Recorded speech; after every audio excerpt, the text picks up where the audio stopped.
ಭಾರತದ ಮಗ್ಗುಲಲ್ಲೇ ಕ್ಷಿಪಣಿ ದಾಳಿ ಆಗ್ತಾ ಇದೆ. ಹಿಂದೂ ಮಹಾಸಾಗರದಲ್ಲಿ ಕ್ಷಿಪಣಿ ದಾಳಿಯಾಗಿದೆ. ಇರಾನ್ನ ಯುದ್ಧ ನೌಕೆಯನ್ನು ಹೊಡೆದು ಉರುಳಿಸಿದ್ದಾರೆ ಅಮೆರಿಕದ ಸೈನಿಕರು, ಅಥವಾ ಅಮೆರಿಕದ ಕ್ಷಿಪಣಿ, ಅಥವಾ ಅಮೆರಿಕದ ಟಾರ್ಪಿಡೋ, ಜಲಾಂತರ್ಗಾಮಿಯಿಂದ ಬಂದಂಥ ಟಾರ್ಪಿಡೋ. ಒಂದು 87 ಜನ ಸತ್ತಿದರಾಗಲೇ, ಅನೇಕರು ನಾಪತ್ತೆ ಅಂತ ಹೇಳಲಾಗ್ತಾ ಇದೆ. ಒಂದಷ್ಟು ಜನರನ್ನು ಶ್ರೀಲಂಕಾದ ನೌಕಾಪಡೆ ಕಾಪಾಡಿದೆ ಅಂತ ಹೇಳಿ. ಇದು ಒಂದು ಭಾಗ. ಇದರಾಚೆಗೆ ಈ ಒಂದು ಯುದ್ಧ ಭಾರತದ ದೈನಂದಿನ ಜೀವನದ ಮೇಲೆ, ಚಿನ್ನದ ಮೇಲೆ, ಬೆಳ್ಳಿಯ ಮೇಲೆ, ಅಡುಗೆ ಎಣ್ಣೆಯ ಮೇಲೆ, ರಸಗೊಬ್ಬರದ ಆಮದಿನ ಮೇಲೆ, ಈ ಕಡೆ ಕಾಫಿ ಬೀಜಗಳು, ಮಸಾಲ ಪದಾರ್ಥಗಳ ರಫ್ತಿನ ಮೇರೆಗೆ, ಇನ್ನೊಂದು ಕಡೆ 4 ಲಕ್ಷ ಟನ್ನಷ್ಟು ಬಾಸ್ಮತಿ ರೈಸ್ ಇಲ್ಲಿಂದ ರಫ್ತಾಗ್ತಾ ಇಲ್ಲ. ಈ ಒಂದು ವಿಚಾರ ಇದೆಯಲ್ಲ, ನಮ್ಮ ಜೀವನಕ್ಕೆ ಏನು ಎಫೆಕ್ಟ್ ಮಾಡುತ್ತೆ ಇದು ಅಂತ. ಈಗ ಯಾರೋ ಚಿನ್ನ ಕೊಂಡ್ಕೊಳ್ಬೇಕು ಅಂತಿದ್ದಾರೆ. ಕೊಂಡ್ಕೊಳ್ಳೋಕ್ಕಾಗುತ್ತಾ? ಈಗ ಕೊಂಡ್ಕೊಳ್ಬಹುದಾ? ಕಾಲ್ ಮಾಡ್ತಾರೆ, ಚಿನ್ನ ಕೊಂಡ್ಕೊಳ್ಬಹುದಾ ಇವಾಗ, ಇದು ರೈಟ್ ಟೈಮಾ ಅಂಥೇಳಿ. ಕೆಲವರು ಹೇಳ್ತಾರೆ ಹೌದೌದು ರೈಟ್ ಟೈಮ್, ಇನ್ನೂ ಜಾಸ್ತಿ ಆಗಿಬಿಡುತ್ತೆ ಅಂತ. ಹೇಳೋಕ್ಕಾಗಲ್ಲ ರೀ, ವಾರಾಗೋವರೆಗೂ ಕಾಯಿರಿ ಸ್ವಲ್ಪ ಅಂತ ಕೆಲವರು ಮಾತಾಡ್ತಾರೆ. ಇನ್ನೊಂದು ಕಡೆ ಅಡುಗೆ ಎಣ್ಣೆ ಬೆಲೆ 10 ರಿಂದ 15 ರೂಪಾಯಿ ಜಾಸ್ತಿ ಆಗುತ್ತಂತೆ. ಹೌದಾ? ಲೀಟ್ರಿಗೆ ಏನು ಬಿಡ್ರಿ, 10 ರಿಂದ 15 ರೂಪಾಯಿ ಅಷ್ಟೇ ತಾನೇ ಕೆಲವರು ಹೇಳಬಹುದು. ಕೆಲವರು ಇಲ್ಲ, ಯಾಕ್ರಿ ಮೊನ್ನೆಲ್ಲ ಜಾಸ್ತಿ ಮಾಡಿದ್ರು, ಮತ್ತೆ ಸ್ವಲ್ಪ ಕಡಿಮೆ ಆಗಿತ್ತು, ಮತ್ತೆ ಜಾಸ್ತಿ ಆಗುತ್ತಾ ಇವಾಗ? ಹೀಗಿದ್ದಾಗ ಈ ಒಂದು ಇಸ್ರಾಯೇಲ್, ಇರಾನ್, ಅಮೆರಿಕದ ಈ ಒಂದು ಯುದ್ಧ ಭಾರತೀಯರ ದೈನಂದಿನ ಬದುಕಿನ ಮೇಲೆ ಏನು ಪರಿಣಾಮವನ್ನು ಬೀರಬಲ್ಲದು? ಈ ವರ್ಷಾಂತ್ಯಕ್ಕೋ, ಈ ಯುದ್ಧಾಂತ್ಯಕ್ಕೋ, ಅಥವಾ ಇನ್ನೊಂದು 4-5 ತಿಂಗಳು ಬಿಟ್ಟರೋ 2 ಲಕ್ಷ ಆಗುತ್ತೆ ಚಿನ್ನ ಅಂತ ಹೇಳ್ತಾರೆ. 2 ಲಕ್ಷ ಅಂದರೆ ಗ್ರಾಮು, 24 ಕ್ಯಾರೆಟ್ನ 1 ಗ್ರಾಮ್ ಚಿನ್ನಕ್ಕೆ 20,000 ರೂಪಾಯಿ ಆಯಿತು ಅಂತ. ಇನ್ನೊಂದು ವರದಿ ಹೇಳ್ತಾ ಇದೆ ನೋಡಿ ಇಲ್ಲಿ, ಇನ್ನೊಂದು ವರದಿ, ಸ್ವಲ್ಪ ಇದು ಆಘಾತಕಾರಿ ವರದಿ ಇದು. ಏನು ಈ ವರದಿ? Gold price to hit ₹9 lakh a tola. Here what Rich Dad Poor Dad author predicted. Rich Dad Poor Dad ಅಂತ ಬುಕ್ ಬರೆದ್ರಲ್ಲ, ಅವ್ರು ಏನು ಪ್ರೆಡಿಕ್ಟ್ ಮಾಡ್ತಾ ಇದ್ದಾರೆ ಅಂತ ಹೇಳಿದ್ರೆ 9 ಲಕ್ಷ ಒಂದು ತೊಲೆ ಆಗುತ್ತೆ, ತೊಲಾ ಚಿನ್ನ 9 ಲಕ್ಷ ರೂಪಾಯಿ ಆಗುತ್ತೆ ಅಂತ ಒಂದು ಪ್ರೆಡಿಕ್ಷನ್ ಇದೆ ಅವ್ರದ್ದು. ಇದು ನಾನು ಸರಿ ಅಂತ ಹೇಳ್ತಿಲ್ಲ, ತಪ್ಪು ಅಂತ ಹೇಳ್ತಿಲ್ಲ. ಈ ವಿಚಾರಕ್ಕೆ ಸಂಬಂಧಪಟ್ಟ ಡಿಬೇಟ್ ಕೂಡ ಆಗಬೇಕು. ಒಬ್ಬರು ಹೇಳ್ತಾರೆ 2 ಲಕ್ಷ ಆಗುತ್ತೆ ರೀ 10 ಗ್ರಾಮ್ ಚಿನ್ನ ಅಂತ ಹೇಳ್ತಾರೆ. ಚಿನ್ನ ಏನಾದರೂ 9 ಲಕ್ಷ ಆಗಿಬಿಟ್ರೆ ಗ್ರಾಮ್ಗೆ ಎಷ್ಟಾಯ್ತು ಹೇಳಿ? 90,000. 1 ಗ್ರಾಮ್ 90,000 ಆಯಿತು. 2 ಲಕ್ಷ ಆದರೆ 1 ಗ್ರಾಮ್ 20,000 ಆಯಿತು. ಇದರ ಮಧ್ಯದಲ್ಲಿ ಆಹಾರ ಪದಾರ್ಥಗಳ ಬೆಲೆ ಒಂದು ಒಳ್ಳೆ ಅಂದಾಜಿದೆ ಇಲ್ಲಿ ನೋಡಿ. ಅಪ್ಪಿ ತಪ್ಪಿ ಈ ಒಂದು ರುಪಿ, ಈ ಕ್ರೂಡ್ ಆಯಿಲ್ ಇದೆಯಲ್ಲ, ಈ ಕ್ರೂಡ್ ಆಯಿಲ್ ಬೆಲೆ ಏನಾದರೂ $10 ಜಾಸ್ತಿ ಆಗಿಬಿಟ್ರೆ, ಈಗಿರ್ತಕ್ಕಂಥ ಕ್ರೂಡ್ ಆಯಿಲ್ನ ಬೆಲೆ ಬರೀ $10 ಜಾಸ್ತಿ ಆಗಿಬಿಟ್ರು ಕೂಡ ಭಾರತ ದೊಡ್ಡ ಮಟ್ಟದಲ್ಲಿ ಈ ಕ್ರೂಡ್ ಆಯಿಲ್ನ ವಿಚಾರದಲ್ಲಿ $10 ಹೆಚ್ಚಳ ಭಾರತದ ಆಮದು ವೆಚ್ಚಕ್ಕೆ $14 ಬಿಲಿಯನ್ ಎಕ್ಸ್ಟ್ರಾ ಆಗಿಬಿಡುತ್ತೆ. ಕಲ್ಪನೆ ಮಾಡ್ಕೊಳ್ಳೋಕ್ಕಾಗಲ್ಲ ನಾವು. ಈ ಕ್ರೂಡ್ ಆಯಿಲ್ ಇವಾಗ 80 ಇದೆಯಾ, 80ರಿಂದ 90 ಆಯಿತು ಅಂತ ಅಂದ್ಕೊಳ್ಳಿ. ಬರೀ $80 $90 ಆಗಿಬಿಡ್ತು ಅಂತ ಹೇಳಿದ್ರೆ ಭಾರತದ ಆಮದು ವೆಚ್ಚ $14 ಬಿಲಿಯನ್ ಜಾಸ್ತಿ ಆಗುತ್ತೆ ಅಂತ ಹೇಳಿದ್ರೆ, ಆ ಜಾಸ್ತಿ ಆಗಿದ್ದನ್ನು ಯಾರು ಕೊಡ್ತಾರೆ? ನಾನೇ ಟ್ಯಾಕ್ಸ್ ಪೇಯರ್ ಕೊಡಬೇಕು, ನೀವೇ ಟ್ಯಾಕ್ಸ್ ಪೇಯರ್ ಕೊಡಬೇಕು, ಎಲ್ಲರೂ ಟ್ಯಾಕ್ಸ್ ಪೇಯರ್ಸೇ ಕೊಡಬೇಕಲ್ವಾ? ಸೊ ಹಾಗೆ ಏನು ಎಫೆಕ್ಟ್ ಮಾಡುತ್ತೆ ಇದು? ಇನ್ನು ಅಪ್ಪಿತಪ್ಪಿ $80ರಿಂದ $100 ಆಗಿಬಿಟ್ರೆ ಕಚ್ಚಾ ತೈಲದ ಬೆಲೆ ಎಲ್ಲಿಗೆ ಬಂದು ನಿಂತ್ಕೊಳ್ಳುತ್ತೆ ಅಂತೇಳಿ ಎಲ್ಲ ವಿಚಾರಕ್ಕೆ ಸಂಬಂಧಪಟ್ಟಂತೆ ನಾನೀಗ ಡಿಬೇಟನ್ನು ಸ್ಟಾರ್ಟ್ ಮಾಡ್ತಾ ಇದ್ದೀನಿ. ಪಾಲ್ಗೊಳ್ಳೋದಕ್ಕೆ ನಮ್ಮೊಂದಿಗೆ ಈ ಒಂದು ಡಿಬೇಟಲ್ಲಿ ಸಾದಿಕ್ ಪಾಷಾ ಅವರು ನಮ್ಮ ಜಾಯ್ನ್ ಆಗಿದ್ದಾರೆ. ಅವರು ಬಂಗಾರದ ವರ್ತಕರು ಕೂಡ ಹೌದು, ಸಾಕಷ್ಟು ವಿಚಾರಗಳಲ್ಲಿ ಕೆಲಸ ಮಾಡಿದ್ದಾರೆ, ಮುಸ್ಲಿಂ ಧಾರ್ಮಿಕ ಮುಖಂಡರು ಕೂಡ ಹೌದು. ಸ್ವಾಗತ ನಿಮಗೆ ಸಾದಿಕ್ ಪಾಷಾ ಅವರು ಈ ಒಂದು ಡಿಬೇಟ್ಗೆ. ಇನ್ನೊಂದು ಕಡೆ ನಮ್ಮನ್ನು ಬಸವರಾಜ್ ತೋನಗಟ್ಟಿ ಅವರು ಜಾಯ್ನ್ ಆಗಿದ್ದಾರೆ, ಹೂಡಿಕೆ ತಜ್ಞರು. ಸ್ವಾಗತ ಬಸವರಾಜ್ ತೋನಗಟ್ಟಿ ಅವರು ತಮಗೆ ಒಂದು ಡಿಬೇಟ್ಗೆ. ನಮಸ್ಕಾರ. ಫೈನ್. ನಾನು ಸಾದಿಕ್ ಪಾಷಾ ಅವರೇ ಮಾತಾಡಿಸ್ಬಿಡ್ತೀನಿ. ಸಾದಿಕ್ ಪಾಷಾ ಅವರೇ, $10 ಕ್ರೂಡ್ ಆಯಿಲ್ಗೆ ಜಾಸ್ತಿ ಆಗಿಬಿಟ್ರು ಕೂಡ $14 ಬಿಲಿಯನ್, ಇದನ್ನು $10 ರೂಲ್ ಅಂತ ಕರೀತಾರೆ. $10 ರೂಲ್ ಅಂತ ಕರೀತಾರೆ ಇದನ್ನು. $10 ಜಾಸ್ತಿ ಆಗಿಬಿಟ್ರೆ ಕ್ರೂಡ್ ಆಯಿಲ್ಗೆ ಏನೇನು ಅಲ್ಲೋಲ ಕಲ್ಲೋಲಗಳಾಗ್ಬಿಡುತ್ತೆ ಅಂತ ಹೇಳಿ. ಸೊ ವಿಷಯ ಹೀಗಿದ್ದಾಗ ಈಗ ಇನ್ನೊಂದು ಪ್ರೆಡಿಕ್ಷನ್ಸ್ ಏನು ಬರ್ತಾ ಇದೆ ಅಂತ ಹೇಳಿದ್ರೆ, ಜಗತ್ತಿನಲ್ಲಿ ಇನ್ನು ಮುಂದೆ ಒಂದು ಯುದ್ಧ ಮುಗಿಯುವುದರ ಒಳಗಾಗಿ ಇನ್ನೊಂದು ಯುದ್ಧ, ವಾರ್ ಚೈನ್ ಕಂಟಿನ್ಯೂ ಆಗುತ್ತೆ ಅಂತ. ಏನು ಕಾರಣಕ್ಕೆ ಬೇಕಾದರೂ ಆಗಿರಬಹುದು. ಅದು ಟ್ರಂಪ್ ಕಾರಣಕ್ಕಾಗಬಹುದೋ, ಇಲ್ಲ ಈ ಕಡೆ ಝೆಲೆನ್ಸ್ಕಿ ಕಾರಣಕ್ಕಾಗುತ್ತೋ, ಪುಟಿನ್ ಕಾರಣಕ್ಕಾಗುತ್ತೋ, ಚೈನಾ ಕಾರಣಕ್ಕಾಗುತ್ತೋ, ಅಥವಾ ಕಿಮ್ ಜಾನ್ ಉಂಗ್ ನಾರ್ತ್ ಕೊರಿಯಾ ಆ ಕಾರಣಕ್ಕಾಗೋದು ಗೊತ್ತಿಲ್ಲ. ಸೊ ಇದು ಮುಂದುವರಿತಾ ಈಗ ಏನು ಮಾಡಿದ್ದಾರೆ, ಹೂಡಿಕೆದಾರರಿದ್ದಾರಲ್ಲ ಅವರು ಬೇರೆ ಯಾವ ಶೇರ್ ಮೇಲೂ ಹಾಕೋಕ್ಕೆ ಇಷ್ಟಪಡ್ತಾ ಇಲ್ಲ. ಎಲ್ಲರೂ ಗೋಲ್ಡ್ ಸಿಲ್ವರ್ ಸೇಫ್ ಕಡೆ ಬರ್ತಾ ಇದ್ದಾರೆ. ಇದು ಜಾಸ್ತಿ ಆಗುತ್ತೆ ಅಂತ ಹೇಳಿ. ನೀವು ವರ್ತಕರಿದ್ದೀರಿ, ಆ ಸಂಘಕ್ಕೆ ಸಂಬಂಧಪಟ್ಟಂತೆ ಗೋಲ್ಡ್ ಅಸೋಸಿಯೇಷನ್ ಕಾರ್ಯದರ್ಶಿ ಕೂಡ ಆಗಿದ್ದೀರಿ. ನಿಮ್ಮ ಬಳಿ ಬರ್ತಕ್ಕಂಥ ವರ್ತಕರು ಹೇಳೋದೇನು ಅಂತ? ಸರ್ ನೋಡಿ, ನಾನು ಚಿಕ್ಕ ಹುಡುಗ ಆವಾಗದಿಂದ ನಾನು ಬಂಗಾರ ಬೆಲೆ ಎಲ್ಲ ನೋಡ್ತಾ ಇದ್ದೀನಿ. ನನ್ನ ತಂದೆ ಜೊತೆಯಲ್ಲೇ ನಾನು ಇದು ಮಾಡಿದ್ದೀನಿ. ಆದರೆ ಬೆಲೆ ಕಮ್ಮಿ ಆಗತ್ತೆ ಅಂತ 400 ರೂಪಾಯಿನಿಂದ ನಾನು ನೋಡ್ತಾ ಇದ್ದೀನಿ. ಈಗ ಇಷ್ಟಕ್ಕೆ ಬಂದಿದ್ದೆ, 1 ಗ್ರಾಮು 20,000 ಹತ್ರ ಬರ್ತಾ ಇದೆ. ಕಮ್ಮಿ ಆಗತ್ತೆ ಅಂತ ಹೇಳ್ಕೊಂಡೇ ಇರೋದು ನಾವು, ಅದು ಹೋಗ್ತಾನೆ ಇರುತ್ತೆ. ಬಂಗಾರ ಬೆಲೆ ಮತ್ತೆ ಬೆಳ್ಳಿ ಬೆಲೆ ಯಾವತ್ತೂ ಕಮ್ಮಿ ಆಗಲ್ಲ, ಅದು ಹೋಗ್ತಾನೆ ಇರುತ್ತೆ. ನೋಡಿ, ಒಂದು 500 ರೂಪಾಯಿ ಜಾಸ್ತಿ ಆದರೆ ಒಂದು 100 ರೂಪಾಯಿ ಕಮ್ಮಿ ಆಗುತ್ತೆ. ಕಮ್ಮಿ ಆಗೋ ಟೈಮ್ನಲ್ಲಿ ಏನು ಜನ ಎಲ್ಲ ಕಮ್ಮಿ ಆಯಿತು, ಬಂಗಾರ ಬೆಲೆ ಕಮ್ಮಿ ಆಗುತ್ತೆ ಅಂತ ವೇಟ್ ಮಾಡ್ತಾರೆ, ಅದು ತಪ್ಪು. ಇನ್ನೊಂದು ಏನು ನೋಡಿ, ನಮ್ಮ ಹಿಂದೂ ಬಾಂಧವರು, ನಮ್ಮ ಹಿಂದೂ ಇದರಲ್ಲಿ ಏನಿದೆ, ದೇವ್ರದ್ದು ಕರೆನ್ಸಿ ಇದು ಬಂಗಾರ ಮತ್ತೆ ಬೆಳ್ಳಿ. ಮುಸಲ್ಮಾನ್ ಅಲ್ಲ, ದೇವ್ರ ನೋಟ್ ಅದು, ದೇವ್ರ ನೋಟ್ ಅದು. ಅದು ದೇವ್ರ ನೋಟ್ ಏನಂದ್ರೆ ಅದಕ್ಕೆ ಒಂದು ಸ್ಥಾನ ಇದೆ, ಯಾವತ್ತು ಹಿಂಗೆ ಡೌನ್ ಆಗಲ್ಲ. ನಿಮ್ಮ ಇದು ಪ್ರಕಾರ ನಾನು ಹೇಳೋದು, ಯಾವತ್ತು ಕೆಳಗಡೆ ಹೋಗಲ್ಲ, ಅದು ಮೇಲ್ಗಡೆನೆ ಹೋಗೋದು. ಯಾವತ್ತು ಬಂಗಾರನಲ್ಲಿ ಬೆಳ್ಳಿನಲ್ಲಿ ದುಡ್ಡು ಹಾಕ್ತಾರೆ ಅವ್ರಿಗೆ ಮೋಸ ಆಗಲ್ಲ. ಅರ್ಜೆಂಟ್ ಮಾಡ್ಕೊಂಡು ಬಿಟ್ರೆ ಅದು ಲಾಸ್ ಆಗತ್ತೆ. ಏನಪ್ಪ ಇದು ರಿವರ್ಸ್ ಬರ್ತಾ ಇದ್ದೆ, ನಾವು ಸೇಲ್ ಮಾಡಿಬಿಡೋಣ ಅಂದ್ರೆ ಅದು ಲಾಸೇ.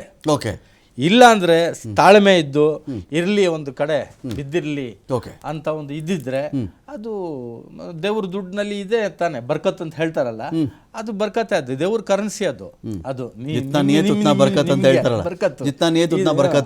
ಆ ತರ ಬಂಗಾರ.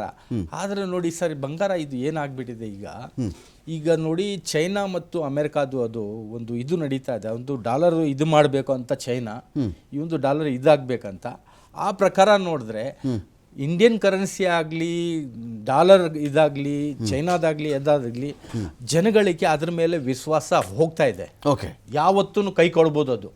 ಯಾಕಂದ್ರೆ ಮನುಷ್ಯರು ಮಾಡಿರೋದು ಕರೆನ್ಸಿ, ಅದು ದೇವ್ರು ಮಾಡಿರೋದು ಕರೆನ್ಸಿ ಯಾವತ್ತು ಬೆಲೆ ಕಮ್ಮಿ ಆಗಲ್ಲ. ಅದಕ್ಕೆ ವಿಶ್ವಾಸ ಏನಿದೆ ಅಂದ್ರೆ ಜನಗಳಿಗೆ, ನಾವು ಮುಸಲ್ಮಾನರು ಆಗ್ಲಿ, ಹಿಂದೂಗಳು ಆಗ್ಲಿ, ಎಲ್ಲರೂ ಆಗ್ಲಿ, ಈಗ ವಿಶ್ವಾಸ ಜಾಸ್ತಿ ಬಂಗಾರ ಮೇಲೆ ಇದೆ. ಈಗ ಹೇಳ್ತಾ ಇದಾರೆ, ಈಗ 9 ಲಕ್ಷ ಹೋಗುತ್ತೆ ಅಂತ, ನಿಜಾನೇ ಅದು ಹೋಗುತ್ತೆ. ಆದ್ರೆ ನೋಡಿ, ಈಗ 16,000 400 ಚಿಲ್ಲರೆ ಇದೆ 1 ಗ್ರಾಮು. ಈಗ 20,000 ಹಾಕಕ್ಕೆ ಜಾಸ್ತಿ ದಿನ ಆಗಲ್ಲ ಸರ್, ತುಂಬಾ ಜಲ್ದಿ ಆಗತ್ತೆ. 20,000 ಅದು ಆಗತ್ತೆ. ಬೆಳ್ಳಿ ಒಂದು ನನ್ನ ಚಾಲೆಂಜ್, ಈ 2026ನಲ್ಲಿನೇ ಎಂಡಿಂಗ್ ವರ್ಗೂ 5-6 ಲಕ್ಷ ಹೋಗುತ್ತೆ, ಗ್ಯಾರಂಟಿ. 4,08,000 ಹೋಗಿತ್ತು, ತಿರ್ಗಾ ರಿವರ್ಸ್ ಬಂದಿದೆ. ಈಗ ಏನಂದ್ರೆ ಹೋಗುತ್ತೆ, ಅದು ಬೆಳ್ಳಿನೂ ಹೋಗುತ್ತೆ. ಈಗ ಎಲ್ಲ ಮೆಟಲ್ಲು, ಈಗ ಮೆಟಲ್ ಎಲ್ಲ ನೋಡಿದ್ರೆ ಎಲ್ಲ ಕಾಪರ್ ಆಗಲಿ, ತಾಮ್ರ, ಅದನ್ನು ಬೆಲೆ ಜಾಸ್ತಿ ಆಗಿದೆ. ಈಗ ಅಲ್ಯೂಮಿನಿಯಮ್ಮು ತುಂಬಾ ಇದಾಗ್ತಾ ಇದೆ. ಈ ತರ ಜನಗಳು ಎಲ್ಲ ನೋಟ್ ಮೇಲೆ ವಿಶ್ವಾಸ ಬಿಟ್ಬಿಟ್ಟಿದ್ದಾರೆ. ಹಳೆ ಕಾಲ ಇತ್ತು ನೋಡಿ, ಮೆಟಲ್ ಮೇಲೆ ಬರ್ತಾ ಇದ್ದಾರೆ. ಮೆಟಲ್ ಮೇಲೆ ಹಳೆ ಕಾಲನಲ್ಲಿ ದುಡ್ಡು ಎಲ್ಲ ಯಾವ್ದು, ಬಂಗಾರ ಬೆಳ್ಳಿ, ಅದೇ ದುಡ್ಡು, ತಾಮ್ರ ದುಡ್ಡು ಹೋಗ್ತಾ ಇದ್ದಿದ್ದು. ಆ ಕಾಲ ತಿರ್ಗಾ ರಿಟರ್ನ್ ಬರ್ತಾ ಇದೆ. ಬಸವರಾಜ್, ನನ್ನ ಪ್ರಶ್ನೆ ಇದೆ ಇಲ್ಲಿ. ಸ್ವಲ್ಪ ಇದು ಆಶ್ಚರ್ಯ ಅಂತ ಅನ್ನಿಸ್ತು, ಶಾಕ್ ಅಂತ ಅನ್ನಿಸ್ತು. ರಿಚ್ ಡ್ಯಾಡ್ ಪೂರ್ ಡ್ಯಾಡ್, ಕಿಯೋಸಾಕಿ ಅವ್ರ ಪ್ರಿಡಿಕ್ಷನ್ಸು 9 ಲಕ್ಷ ಆಗಿಬಿಡುತ್ತೆ ಅಂತ. ಇದು ಯಾರೇ ನೋಡಲಿ, ಏನು ಎಕ್ಸಾಜರೇಷನ್ ರೀ ಇದು, ಏನು ಉತ್ಪ್ರೇಕ್ಷೆ ರೀ ಇದು. ಎಲ್ಲರೂ 2 ಲಕ್ಷ ಆಗಬಹುದು ಅಂತ ಹೇಳಿದ್ದು, ಯಾವುದ್ರಿ 9 ಲಕ್ಷ ಅಂತ ಹೇಳಬಹುದು. ಅವ್ರಿಗೆ ಅವ್ರದ್ದೇ ಆಗಿರ್ತಕ್ಕಂಥ ಕಾರಣಗಳಿರಬಹುದು. ಬಟ್ ಇದರ ಆಚೆಗೆ ಈ ವಾರ್ ಚೈನ್ ಇದೆಯಲ್ಲ, ವಾರ್ ಸರಪಳಿ ಇನ್ನು ಮುಂದೆ ನಿಲ್ಲಲ್ಲ ಅಂತ. ನಾವೀಗ 4 ವರ್ಷಗಳಿಂದಾನೇ ಯುಕ್ರೇನ್ ಮತ್ತು ರಷ್ಯಾದ ವಾರ್ ನೋಡ್ತಾ ಇದ್ದೀವಿ. ಈಗ ಇರಾನ್, ಇಸ್ರಾಯಿಲ್ ಆ್ಯಂಡ್ ಅಮೆರಿಕಾ ಈ ಒಂದು ವಾರ್ಗೆ ಅವರೊಂದು ಕಡೆ ಇಳಿದಿದ್ದಾರೆ. ಇದು ಹೀಗೆ ಈಗ ವೆನಿಜುವೆಲಾ, ಸಪೋಸ್ ಒಂದು ದೊಡ್ಡ ಆರ್ಮಿ ಅವ್ರ ಬಳಿ ಇದ್ದಿದ್ದರೆ ಅಲ್ಲೂ ಒಂದು ವಾರ್ ನಡೀತಾ ಇತ್ತು, ವಿ ಡೋಂಟ್ ನೋ, ರೈಟ್? ಗ್ರೀನ್ಲ್ಯಾಂಡು ಅವರು ರೆಡಿ ಆಗಿಬಿಟ್ಟಿದ್ರೇನೋ, ವಿ ಡೋಂಟ್ ನೋ. ಒಂದೊಂದು ಆರ್ಮಿ ಇದ್ದಿದ್ರೆ. ಸೊ ವಾರ್ ಚೈನ್ ಜಾಸ್ತಿ ಆದಷ್ಟು ಷೇರು ಮಾರುಕಟ್ಟೆ ಮೇಲಿನ ಹೂಡಿಕೆ ಬಗ್ಗೆ ಜನ ಗಾಬರಿಯಾಗಿ ಈ ಮೆಟಲ್ ಕಡೆಗೆ, ಎಲ್ಲೋ ಮೆಟಲ್ ಕಡೆಗೆ ಅಥವಾ ಚಿನ್ನದ ಕಡೆಗೆ, ಅಥವಾ ಇತ್ತೀಚೆಗೆ ನಿಮಗೆ ಎಲೆಕ್ಟ್ರಾನಿಕ್ ಕಾರ್ಗಳಿಗೂ ಅವಶ್ಯಕತೆ ಬಂದಿರತಕ್ಕಂತಹ ಬೆಳ್ಳಿಯ ಕಡೆಗೆ ಅವರು ಬರಬಹುದಾ? ಇದು ನಮ್ಮ ಗೋಲ್ಡ್ ಆ್ಯಂಡ್ ಸಿಲ್ವರ್ ಮಾರ್ಕೆಟ್ನ ಇಲ್ಲಿಯವರೆಗಿನ ಅಂದಾಜುಗಳನ್ನೇ ತಲೆಗಳಿಗೂ ಮಾಡಬಲ್ಲದ ಅಂತ. ಮಾಡಬಹುದು. ಇನ್ನೊಬ್ರು ಪೆನಲಿಸ್ಟ್ ಅವರು ಅವ್ರದೇ ಆದಂತಹ ವ್ಯೂಸ್ ಕೊಟ್ಟರು. ಬಟ್ ನಾನು ಫೈನಾನ್ಷಿಯಲ್ ನನ್ನ ವ್ಯೂಸ್ ನಾನು ಕೊಡ್ತಾ ಇದ್ದೀನಿ. ಈ ಗೋಲ್ಡ್ ಮತ್ತೆ ಸಿಲ್ವರ್ ಪ್ರೈಸ್ ಅಪ್ ಟ್ರೆಂಡ್ ಆಗ್ಲಿಕ್ಕೆ ಮೇಜರ್ ಆಗಿ 2 ರೀಸನ್ಸ್ ಇದೆ. ಒಂದು, ಈ ಗ್ಲೋಬಲಿ ಏನು ಸೆಂಟ್ರಲ್ ಬ್ಯಾಂಕ್ಸ್ ಇದೆಯಲ್ಲ, ಸೆಂಟ್ರಲ್ ಬ್ಯಾಂಕ್ಸ್ ಅಂದ್ರೆ ಇಂಡಿಯನ್ ಟರ್ಮ್ಸ್ ಅಲ್ಲಿ ನಾವು RBI ಅನ್ಬೋದು. RBI ಎಲ್ಲಾ ಸೆಂಟ್ರಲ್ ಬ್ಯಾಂಕ್ಸ್ ಏನಿದೆಯಲ್ಲ, ಎಲ್ಲರೂ ಏನು ಹೂಡಿಕೆ ಮಾಡಿದ್ರೆ, ರಿಸರ್ವ್ ಮಾಡಿದ್ರು ಅಂದ್ರೆ ಇನ್ ಡಾಲರ್ ಟರ್ಮ್ಸ್ ಅಲ್ಲೇ ಮಾಡಿದ್ರು. ಟ್ರೆಸರಿ ಬಿಲ್ ಆಗಿರ್ಬೋದು ಅಥವಾ ಬೇರೆ ಬೇರೆ ವಿಧದಲ್ಲಿ ಡಾಲರ್ ತಮ್ಮ ರಿಸರ್ವ್ ಆಗಿ ಇಟ್ಕೊಂಡಿದ್ರು. ಸೊ ಇದರಿಂದ ಏನಾಗಿತ್ತು ಅಂದ್ರೆ, ಡಾಮಿನೆನ್ಸ್ ಗ್ಲೋಬಲಿ ತುಂಬಾ ಹೆಚ್ಚಿಗೆ ಆಗಿತ್ತು. ಸೊ ಇದನ್ನ ಕಡಿಮೆ ಮಾಡ್ಲಿಕ್ಕೆ ಒಂದು 4-5 ವರ್ಷ ಹಿಂದಿನಾಲೆ ಈ ಎಲ್ಲಾ ಸೆಂಟ್ರಲ್ ಬ್ಯಾಂಕ್ಸ್ ಗಳು ಎಸ್ಪೆಷಲಿ ಡೆವಲಪ್ಡ್ ಕಂಟ್ರೀಸ್ ಒಂದ್ 2-3, ನಂತರ ಡೆವಲಪಿಂಗ್ ಕಂಟ್ರೀಸ್, ನಮ್ಮ ಭಾರತದಂತ ಡೆವಲಪಿಂಗ್ ಕಂಟ್ರೀಸ್ ಕೂಡ ಆ ಡಾಲರ್ ಅನ್ನ ಸ್ಲೋಲಿ ಸೆಲ್ ಮಾಡ್ತಾ ಗೋಲ್ಡ್ ರಿಸರ್ವ್ ಅನ್ನ ಹೆಚ್ಚಿಗೆ ಮಾಡ್ತಾ ಇದ್ದಾರೆ. ಬಸವರಾಜ್ ಸ್ವಲ್ಪ ಜೋರಾಗಿ ಮಾತಾಡಿ, ಇಲ್ಲಾಂದ್ರೆ ಕ್ಯಾಮ್ರಾ ಒಂದು ಸ್ವಲ್ಪ ಹತ್ರ ಇಟ್ಕೊಂಡು ಮಾತಾಡಿ, ನಮ್ಗೆ ಸ್ವಲ್ಪ ಹಿಡಿದು ಬಂದ ಕೇಳಿಸ್ತಾ ಇದೆ. ಹಾ ಕೇಳಿಸ್ತಿದೆ, ಹೇಳಿ. ಈಗ ಕೇಳ್ತಾ ಇದೆಯಾ? ಹಾ. ಓಕೆ. ಸೊ ಈ ಸೆಂಟ್ರಲ್ ಬ್ಯಾಂಕ್ಸ್ ಗಳು ಗೋಲ್ಡ್ ಅನ್ನ ಹೆಚ್ಚಿಗೆ ರಿಸರ್ವ್ ಮಾಡಿಕೊಂಡು ಡಾಲರ್ ಅನ್ನ ಸೆಲ್ ಮಾಡ್ತಾ ಇರೋದ್ರಿಂದ ಈ 4-5 ವರ್ಷದಲ್ಲಿ ಈ ಗೋಲ್ಡ್ ಪ್ರೈಸ್ ಅಪ್ಗ್ರೇಡ್ ಆಗಿದೆ. ಇದಕ್ಕೆ ಇನ್ನೊಂದು ಆಡ್ ಆನ್ ಆಗಿದ್ದು ಏನಂದ್ರೆ ಈ ಗ್ಲೋಬಲ್ ಅನ್ಸರ್ಟನಿಟಿ. ನೀವ್ ಹೇಳಿದ ಹಾಗೆ ಯುಕ್ರೇನ್ ಮತ್ತೆ ರಷ್ಯಾ ವಾರ್ ಸ್ಟಾರ್ಟ್ ಆಯ್ತು, ಅದಾದ ನಂತರ ಈಗ ನಡೀತಾ ಇರುವಂತ ಇರಾನ್ ವಾರ್, ಇಂಥದೆಲ್ಲ ಇಂದ ಈ ಎಲ್ಲ ಅನ್ಸರ್ಟನಿಟಿ, ಜಿಯೋಪೊಲಿಟಿಕಲ್ ಅನ್ಸರ್ಟನಿಟಿ ಇದ್ದಾಗ ಈ ದೊಡ್ಡ ಇನ್ವೆಸ್ಟರ್ಸ್, ನಾವು ಸಣ್ಣ ಇನ್ವೆಸ್ಟರ್ಸ್ ಅಲ್ಲ, ದೊಡ್ಡ ಇನ್ವೆಸ್ಟರ್ಸ್ ಏನ್ ಮಾಡ್ತಾರೆ ಅಂದ್ರೆ ಈ ಅವಾಗ ಸ್ಟಾಕ್ ಮಾರ್ಕೆಟ್ ತುಂಬಾ ವಾಲಟಿಲಿಟಿ ಆಗುತ್ತೆ. ತುಂಬಾ ವಾಲಟಿಲಿಟಿ ಆದಾಗ ಟೈಮ್ ಬೀನು ಯಾವ ಕಡೆ ಮೂವ್ ಮಾಡೋಣ ಅಂದ್ರೆ ಇಮಿಡಿಯೇಟ್ ಆಗಿ ಈ ಗೋಲ್ಡ್ ಕಡೆ ಮೂವ್ ಮಾಡ್ತಾರೆ. ಸೊ ಈ ಎರಡು ಮೇನ್ ರೀಸನ್ ಗಳಿಂದ ಗೋಲ್ಡ್ ಪ್ರೈಸ್ ತುಂಬಾ ಅಪ್ ಆಗಿದೆ. ಓಕೆ. ಸೊ ಇದ್ರ ಜೊತೆಗೆ ಹೇಳಿದ ಹಾಗೆ ರಾಬರ್ಟ್ ಕಿಯೋಸ್ಕಿ 10 ಲಕ್ಷದವರೆಗೆ ಮುಕ್ತಿನಾಗಿದ್ದಾರೆ ಅಥವಾ ಪ್ರಿಡಿಕ್ಷನ್ ಕೊಟ್ಟಿದ್ದಾರೆ ಅಂದ್ರೆ ಹೋಗ್ಬೋದು, ಹೋಗ್ಲಿಕ್ಕಿಲ್ಲ, ಯಾರು ಹೇಳಲಿಕ್ಕೆ ಆಗಲ್ಲ. ಯಾಕಂದ್ರೆ 1-1.5-2 ವರ್ಷದ ಹಿಂದೆ ಈ ಗೋಲ್ಡ್ ಪ್ರೈಸ್ ಮತ್ತೆ ಸಿಲ್ವರ್ ಪ್ರೈಸ್ ಈ ಲೆವೆಲ್ ಗೆ ಅಪ್ ಆಗುತ್ತೆ ಅಂತ ಯಾರು ಹೇಳಿದ್ದಿಲ್ಲ. ಕರೆಕ್ಟ್ ಅಲ್ವಾ? ಸೊ ಇದೇ ಟ್ರೆಂಡ್ ಮುಂದೆ ಕಂಟಿನ್ಯೂ ಆಗುತ್ತೆ ಅಂತ ನೀವು ಹೇಳಲಿಕ್ಕೆ ಆಗಲ್ಲ. ಬಟ್ ನಾನು ಏನ್ ಹೇಳಿಕ್ ಬಯಸ್ತಾ ಇದ್ದೀನಿ ಅಂದ್ರೆ, ಇಂತ ಈ ಒಂದು 100 ವರ್ಷದ ಹಿಸ್ಟ್ರಿ ತೆಗೆದು ಗೋಲ್ಡ್ ಈಗ ನಾವು 4-5 ವರ್ಷದಿಂದ ಏನು ಜಡ್ಜ್ ಮಾಡ್ಬೇಕಾಗಿಲ್ಲ. ನಾವೇನು last 100 years gold price movement ಅಂತ ತೆಗೆದು ನೋಡಿದ್ರೆ ಇಂಥ ಸಿಚುವೇಶನ್ ಎಷ್ಟು ಆಗಿವೆ, ವಾರಗಳು ಆಗಿವೆ, ಎಷ್ಟು ಅನ್ಸರ್ಟನಿಟಿ ಆಗಿವೆ. ಸೊ ಇಂಥ ಅನ್ಸರ್ಟನಿಟಿ ಟೈಮ್ದಲ್ಲಿ ಆಬ್ವಿಯಸ್ಲಿ ಗೋಲ್ಡ್ ಮತ್ತು ಸಿಲ್ವರ್ ಪ್ರೈಸ್ ಅಪ್ ಆಗೇ ಆಗುತ್ತೆ. ಬಟ್ ಇದೇ ಟ್ರೆಂಡ್ ಕಂಟಿನ್ಯೂಸ್ ಆಗಿ ಇದೇ ವೇಗದಲ್ಲಿ ಈ 2025 ಮತ್ತು 26 ಬಿಗಿನಿಂಗ್ ದಲ್ಲಿ ಏನ್ ಅಪ್ ಟ್ರೆಂಡ್ ಆಗಿದೆಯಲ್ಲ, ಇದೇ ಅಪ್ ಟ್ರೆಂಡ್ ಕಂಟಿನ್ಯೂ ಆಗುತ್ತೆ ಮತ್ತೆ ಇದೇ ರೇಟ್ ದಲ್ಲಿ ಮುಂದೆ ಬೆಳವಣಿಗೆ ಆಗುತ್ತೆ ಅಂತ ನನಗನ್ಸಲ್ಲ. It again depends on economical ಮತ್ತೆ ಗ್ಲೋಬಲ್ ಪೊಲಿಟಿಕಲ್ ಇಶ್ಯೂಸ್ ಮೇಲೆ. ಈಗ ಈ ಎಸ್ಪೆಷಲಿ ಈ ಕರೆಂಟ್ ಇರಾನ್ ಮತ್ತೆ USA ಮತ್ತೆ ಇಸ್ರೇಲ್ ಬಂದಿರೋದ್ರಿಂದ, ಈ ಇಶ್ಯೂ ಬಂದಿರೋದ್ರಿಂದ ಇಲ್ಲಿ ಆಬ್ವಿಯಸ್ಲಿ ಜನರು ಸೇಫ್ ಝೋನಿಗೆ ಹೋಗ್ತಾರೆ. ಅಂಡ್ ಮೋರ್ ಓವರ್ ಇಲ್ಲಿ ಟು ದ ಪಾಯಿಂಟ್ ಒಂದು ಮೇಜರ್ ಪಾಯಿಂಟ್ ಆಗಿರುತ್ತೆ Iran, which is global hub for ಇದು ಕ್ರೂಡ್ ಆಯಿಲ್ ಅದಕ್ಕೆಲ್ಲ ಸಪ್ಲೈ ಮಾಡೋದಕ್ಕೆ. ಸೊ ಅದು ಚೈನ್ ಮಿಸ್ ಆದ್ರೆ ಆಬ್ವಿಯಸ್ಲಿ ಕ್ರೂಡ್ ಆಯಿಲ್ ಹೆಚ್ಚಿಗಾಗುತ್ತೆ.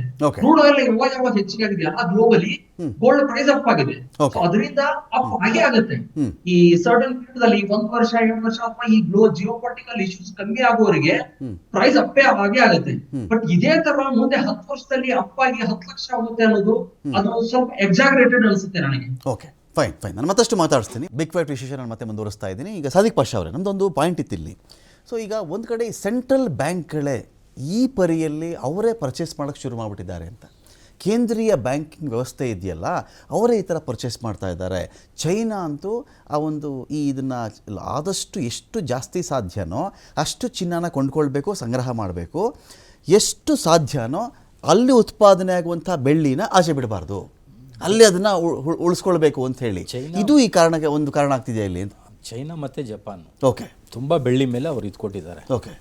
ಸಿಕ್ಕಾಪಟ್ಟೆ ಅವರು ಇಷ್ಟು ಬೆಳ್ಳಿ ಜಾಸ್ತಿ ಆಗ ಕಾರಣ ಚೈನಾ ಜಪಾನೇ ಅವ್ರದ್ದೇನೆ. ಮತ್ತು ಬಂಗಾರನು ಈಗ ನೋಡಿ ಸರ್, ಬ್ಯಾಂಕ್ಗಳು ಆಗಲಿ ಈಗ ಕರೆನ್ಸಿ ಮೇಲೆ ವಿಶ್ವಾಸ ಮಾಡಂಗೆ ಇಲ್ಲ.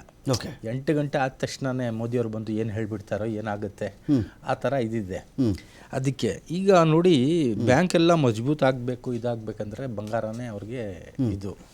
ಈಗ ಜನಗಳ ಮೇಲೆ ನೋಡಿ, ಈಗ ಈ ಪಾಪ ಈಗ ಈ ಮದುವೆ ಮಾಡೋವರು ಕಸ್ಟಮರ್ಸ್ ಎಲ್ಲ ಬರ್ತಾರೆ ನಮ್ಮ ಹತ್ರ, ಹಿಂದೂ ಮುಸಲ್ಮಾನ ಎಲ್ಲರೂ ಬರ್ತಾರೆ. ಈಗ 10 ಗ್ರಾಮ್ ಪರ್ಚೇಸ್ ಮಾಡೋರು 2 ಗ್ರಾಮ್ ಬಂದಿದ್ದಾರೆ ಸರ್. ಆ ಥರ ಇದು ಬಂದಿದೆ. ಈಗ ಮದುವೆನಲ್ಲಿ ನೋಡಿ ಇಷ್ಟು ಸಾವಿರನು, ಇಷ್ಟು ಗ್ರಾಮು, ಇಷ್ಟು ಇದು ಅಂತ ಕೊಡಬೇಕು, ಆ ಥರ ಇತ್ತು.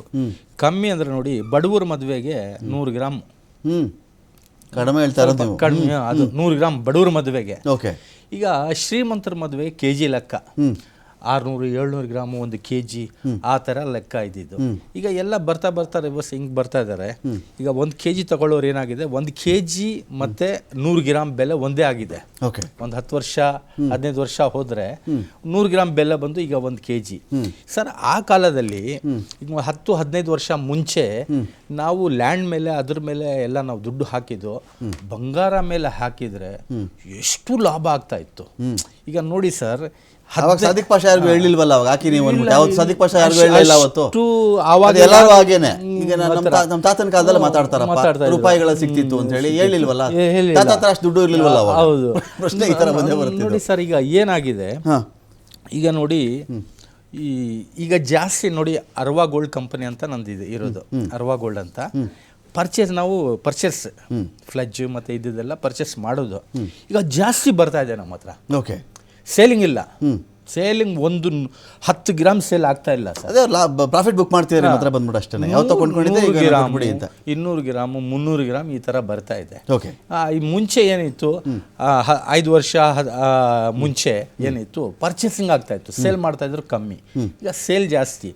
ಬೆಳ್ಳಿನೂ ಸರ್ ನೋಡಿ, ಮನೆಯಲ್ಲಿ ಹುಡುಕಿ ಬೆಳ್ಳಿ ತರ್ತಾ ಇದ್ದಾರೆ.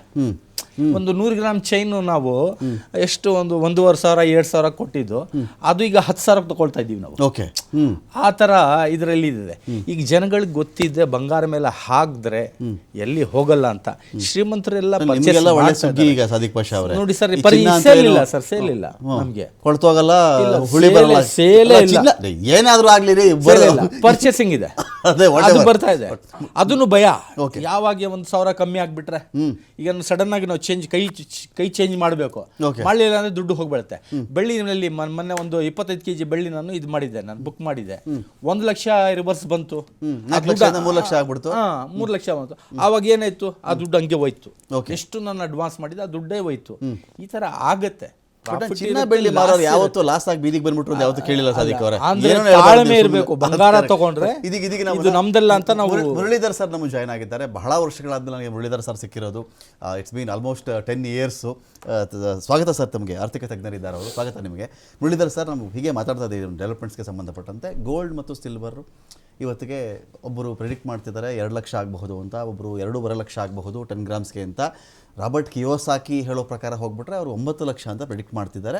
ಸ್ವಲ್ಪ ಅನ್ರಿಯಲಿಸ್ಟಿಕ್ ಅಂತ ಫೀಲ್ ಬಂದರೂ ಕೂಡ, ಏನೋ ರಿಚ್ ಡ್ಯಾಡ್ ಪೂರ್ ಡ್ಯಾಡ್ ಬರೆದುಬಿಟ್ರಲ್ಲ, ಏನೋ ಇರಬಹುದೇನೋ ಅಂತ ಕೆಲವರು ಮಾತಾಡ್ಕೊಳ್ತಾ ಇದ್ದಾರೆ. ಆ ಕಡೆ ಇಟ್ಕೊಳ್ಳೋಣ. ನಾವು ಕನಿಷ್ಠ ಅಂದರೆ 2ರಿಂದ 2.5 ಲಕ್ಷ ಅಂತ ಇಟ್ಕೊಂಡ್ರೂ ಕೂಡ ಗೋಲ್ಡ್ನ ಈ ಬೆಲೆಗೆ ಹಿಂದೆಂದಿಗಿಂತ ಆಕ್ರಮಣಕಾರಿ ಪರ್ಚೇಸ್. ಒಂಥರ ಯಾರಿಗೂ ಬಿಡಲ್ಲ, ನಾನೇ ಕೊಂಡ್ಕೊಳ್ತೀನಿ ಅಂತೇಳಿ ಬ್ಯಾಂಕಿಂಗ್ಗಳು ದೇಶಗಳೇ ಅದನ್ನು ಕೊಂಡ್ಕೊಳ್ಳೋಕೆ ಬಂದಿರೋದೇನೆ ಇವತ್ತಿಗೆ ಈ ಕಾರಣನ. ಅಕಸ್ಮಾತ್ ಅದು ಇಲ್ಲದೇ ಇದ್ದಿದ್ರೆ ಅಂತ ಯುದ್ಧಗಳಾದಾಗಲೂ ಆ ಕಡೆ ಸ್ವಲ್ಪ ಆಗ್ತಿತ್ತು ಅಂತಿತ್ತ ಅಂತ. ನೀವು ಫಸ್ಟ್ ಹೇಳಿದ ಕಾರಣ ಕರೆಕ್ಟ್. ಈಗ ಇವರು ಗೋಲ್ಡ್ ಹರಾಜಾಗ್ತಾ ಇದ್ದಾರೆ, ನೀವು ನಿಂತಿದ್ದೀವಿ, ನಮ್ಮ ಜೊತೆ government of India, government of China, Brazil ನಿಂತಿದೆ.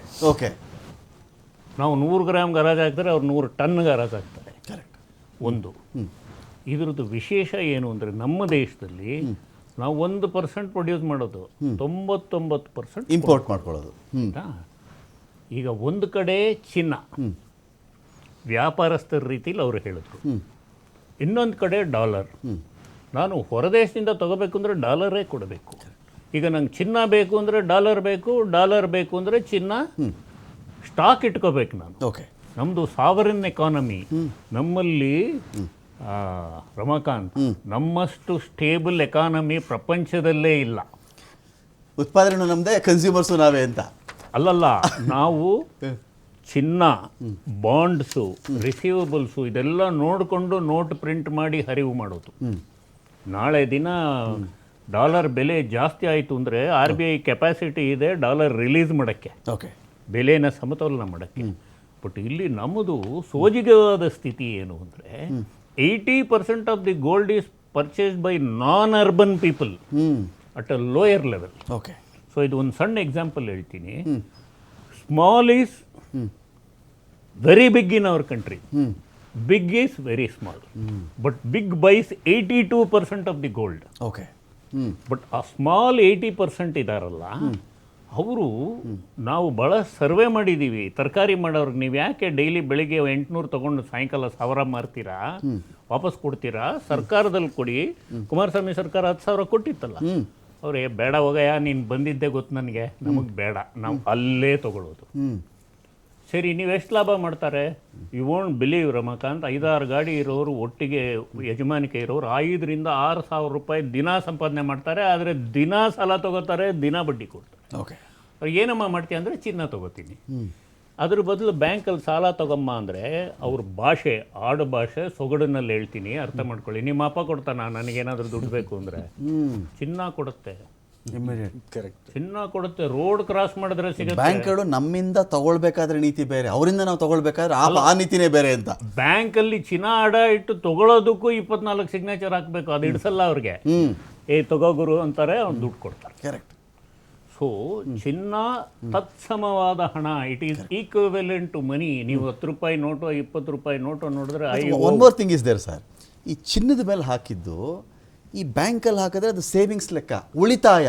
ಚಿನ್ನದ ಮೇಲೆ ಆದರೆ ಅದು ಹೂಡಿಕೆ ಅಂತ ಆಗುತ್ತಲ್ಲ, ಹೂಡಿಕೆ ಬೆಳೀತಾ ಇರುತ್ತಲ್ಲ ಅದು ಅಂತ ಹೇಳಿ ಹೂಡಿಕೆ. ಬಟ್ ನಮ್ಮಲ್ಲಿ ಸಾಮಾನ್ಯರು ಕೊಂಡ್ಕೊಳ್ಳೋದು ಮಾರಕ್ಕಲ್ಲ. ಓಕೆ, ನಾಳೆ ಮದುವೆ ಅಂದರೆ ಇವತ್ತು ಏನು ಮಾಡ್ತಾರೆ ರಮಾಕಾಂತ್? ತಗೋಬೇಕು. ಓಕೆ, ಒಂದು ನಾವು ಕೊಂಡಾಗ ತಗೊಂಡಿದ್ದ ಮೌಲ್ಯನೇ ಇರೋದು, ಮಾರಿದ ಮೇಲೆ ಅದು ಪ್ರಾಫಿಟ್ ಅಥವಾ ಲಾಸು, ಮಾರೋವರೆಗೂ ಅಲ್ಲ. ಇವರ ಆಫೀಸ್ಗೆ ಅಂದರೆ ಇವರ ಅಂಗಡಿಗಳಿಗೆ ಇತ್ತೀಚೆಗೆ ಭೀತಿಯಿಂದ, ಭಯ ಭೀತಿಯಿಂದ, ಕೆಲವರಿಗೆ ಕೊಲ್ಲಿ ರಾಜ್ಯದಿಂದ ರೆಮಿಟೆನ್ಸಸ್ ಬರಲ್ಲ, ಇನ್ಮೇಲೆ ಬೇರೆ ದೇಶಗಳಿಂದ ರೆಮಿಟೆನ್ಸಸ್ ಬರಲ್ಲ, ಎಮರ್ಜೆನ್ಸಿ. ಇದ್ದಕ್ಕಿದ್ದಂಗೆ ಈ ವಾರ ಆದ ಕೂಡಲೇ ಚಿನ್ನ ಹತ್ತತ್ತೆ ಅಂದರೆ ಅವತ್ತು ಬಿತ್ತು. ಕರೆಕ್ಟ್. ಆ ಬಿದ್ದಿದ್ದ ದಿನ ಸ್ವಲ್ಪ ರಶ್ ಆಯಿತು. Okay, panic, converting into cash. Okay. But ಈ ಮಧ್ಯ ಪೇಪರ್ ಗೋಲ್ಡ್ ಅಂತ ಬಂತು, ಪೇಪರ್ ಸಿಲ್ವರ್ ಅಂತ ಬಂತು, ETF ಗಳು. ಓಕೆ, ಅದರಲ್ಲಿ ಹೂಡಿಕೆ ಜಾಸ್ತಿ ಆಯಿತು. ಆ ಹೂಡಿಕೆ ಆದವರು ಚಿನ್ನ ತೊಗೊಂಡಿರ್ತಾರೆ, ಅಂದರೆ ಅದು ಅವ್ರ ಜೋಬಲ್ಲಿ ಇರಲ್ಲ, ಅವ್ರ ಅಂಗಡಿಯಲ್ಲಿ ಇರಲ್ಲ, ಬ್ಯಾಂಕಲ್ಲಿ ಇರುತ್ತೆ. ಈ ಬ್ಯಾಂಕ್ ಪ್ರಶ್ನೆ ಡೌಟ್ ಬರುತ್ತೆ. ಈಗ ನಾನು ಮುರಳಿ ಮನೆಯಲ್ಲಿ ಇಟ್ಟಿದ್ದೀನಿ ಚಿನ್ನ, ಅವನೇ ದಿವಾಲ ಆಗ್ಬಿಟ್ರೆ ನನಗತಿ ಏನು ಅಂತ. ಓಕೆ. ಸೊ ಈ ರೀತಿ ಸರ್ಕ್ಯುಲೇಟ್ ಆಗ್ತಾ ಇದ್ದಾಗ ವೊಲಟಾಲಿಟಿ ಅಂತೀವಿ ನಾವು, ಹೆದರಿಕೆ, ಭೌತಿಕ ಚಿನ್ನಕ್ಕೆ ಬಂದ್ಬಿಡ್ತಾರೆ ಅವರು ಅಂತ ಹೇಳಿ. ಭೌತಿಕ ಚಿನ್ನಕ್ಕೆ ಕೊಡು ನನಗೆ ಅಂತ, ಚಿನ್ನ ನಾನು ಮುಟ್ಬೇಕು, ಅದನ್ನ ಟಚ್ ಮಾಡ್ಬೇಕಾ, ಫೀಲ್ ಮಾಡ್ಬೇಕು ನಾನು ಅಂತ ಅಲ್ಲ. ಈಗ ನೋಡಿ ನನ್ನ ಪರಿಸ್ಥಿತಿ, ಓಕೆ, ನನ್ನ ಯೋಚನೆ, 250-300 ಕಿಲೋಮೀಟ್ರಲ್ಲಿರೋ ಹಡಗನ್ನ ಹೊಡೆದಾಕ್ಬಿಟ್ರು, ನನ್ನ ಗತಿ ಏನು ಅನ್ನೋ ಯೋಚನೆ ಬರುತ್ತೆ. ಪ್ರತಿಯೊಬ್ಬನಿಗೂ ಅದೇ ತಾನೇ ಯೋಚನೆ ಬರೋದು. ಈಗ ನಾನು ನೀವು ಒಂದ್ಸಲ ಯಾವುದೋ ವೇದಿಕೆಯಲ್ಲಿ ಮಾತಾಡ್ತಾ ಇದ್ವಿ, ಬೆಂಗಳೂರು ಶಿವಾಜಿನಗರಲ್ಲಿ ಬಾಂಬ್ ಆಯಿತು ಅಂತ ಬಂದ್ಬಿಡ್ತು, ಎಲ್ಲರೂ ಅವ್ರವ್ರ ಮನೆಗೆ ಓಡೋದ್ರು. ಕರೆಕ್ಟ್. ಆ ರೀತಿ ಡಾಲರ್ಗೆ ತವರು ಮನೆ ಅಮೆರಿಕ.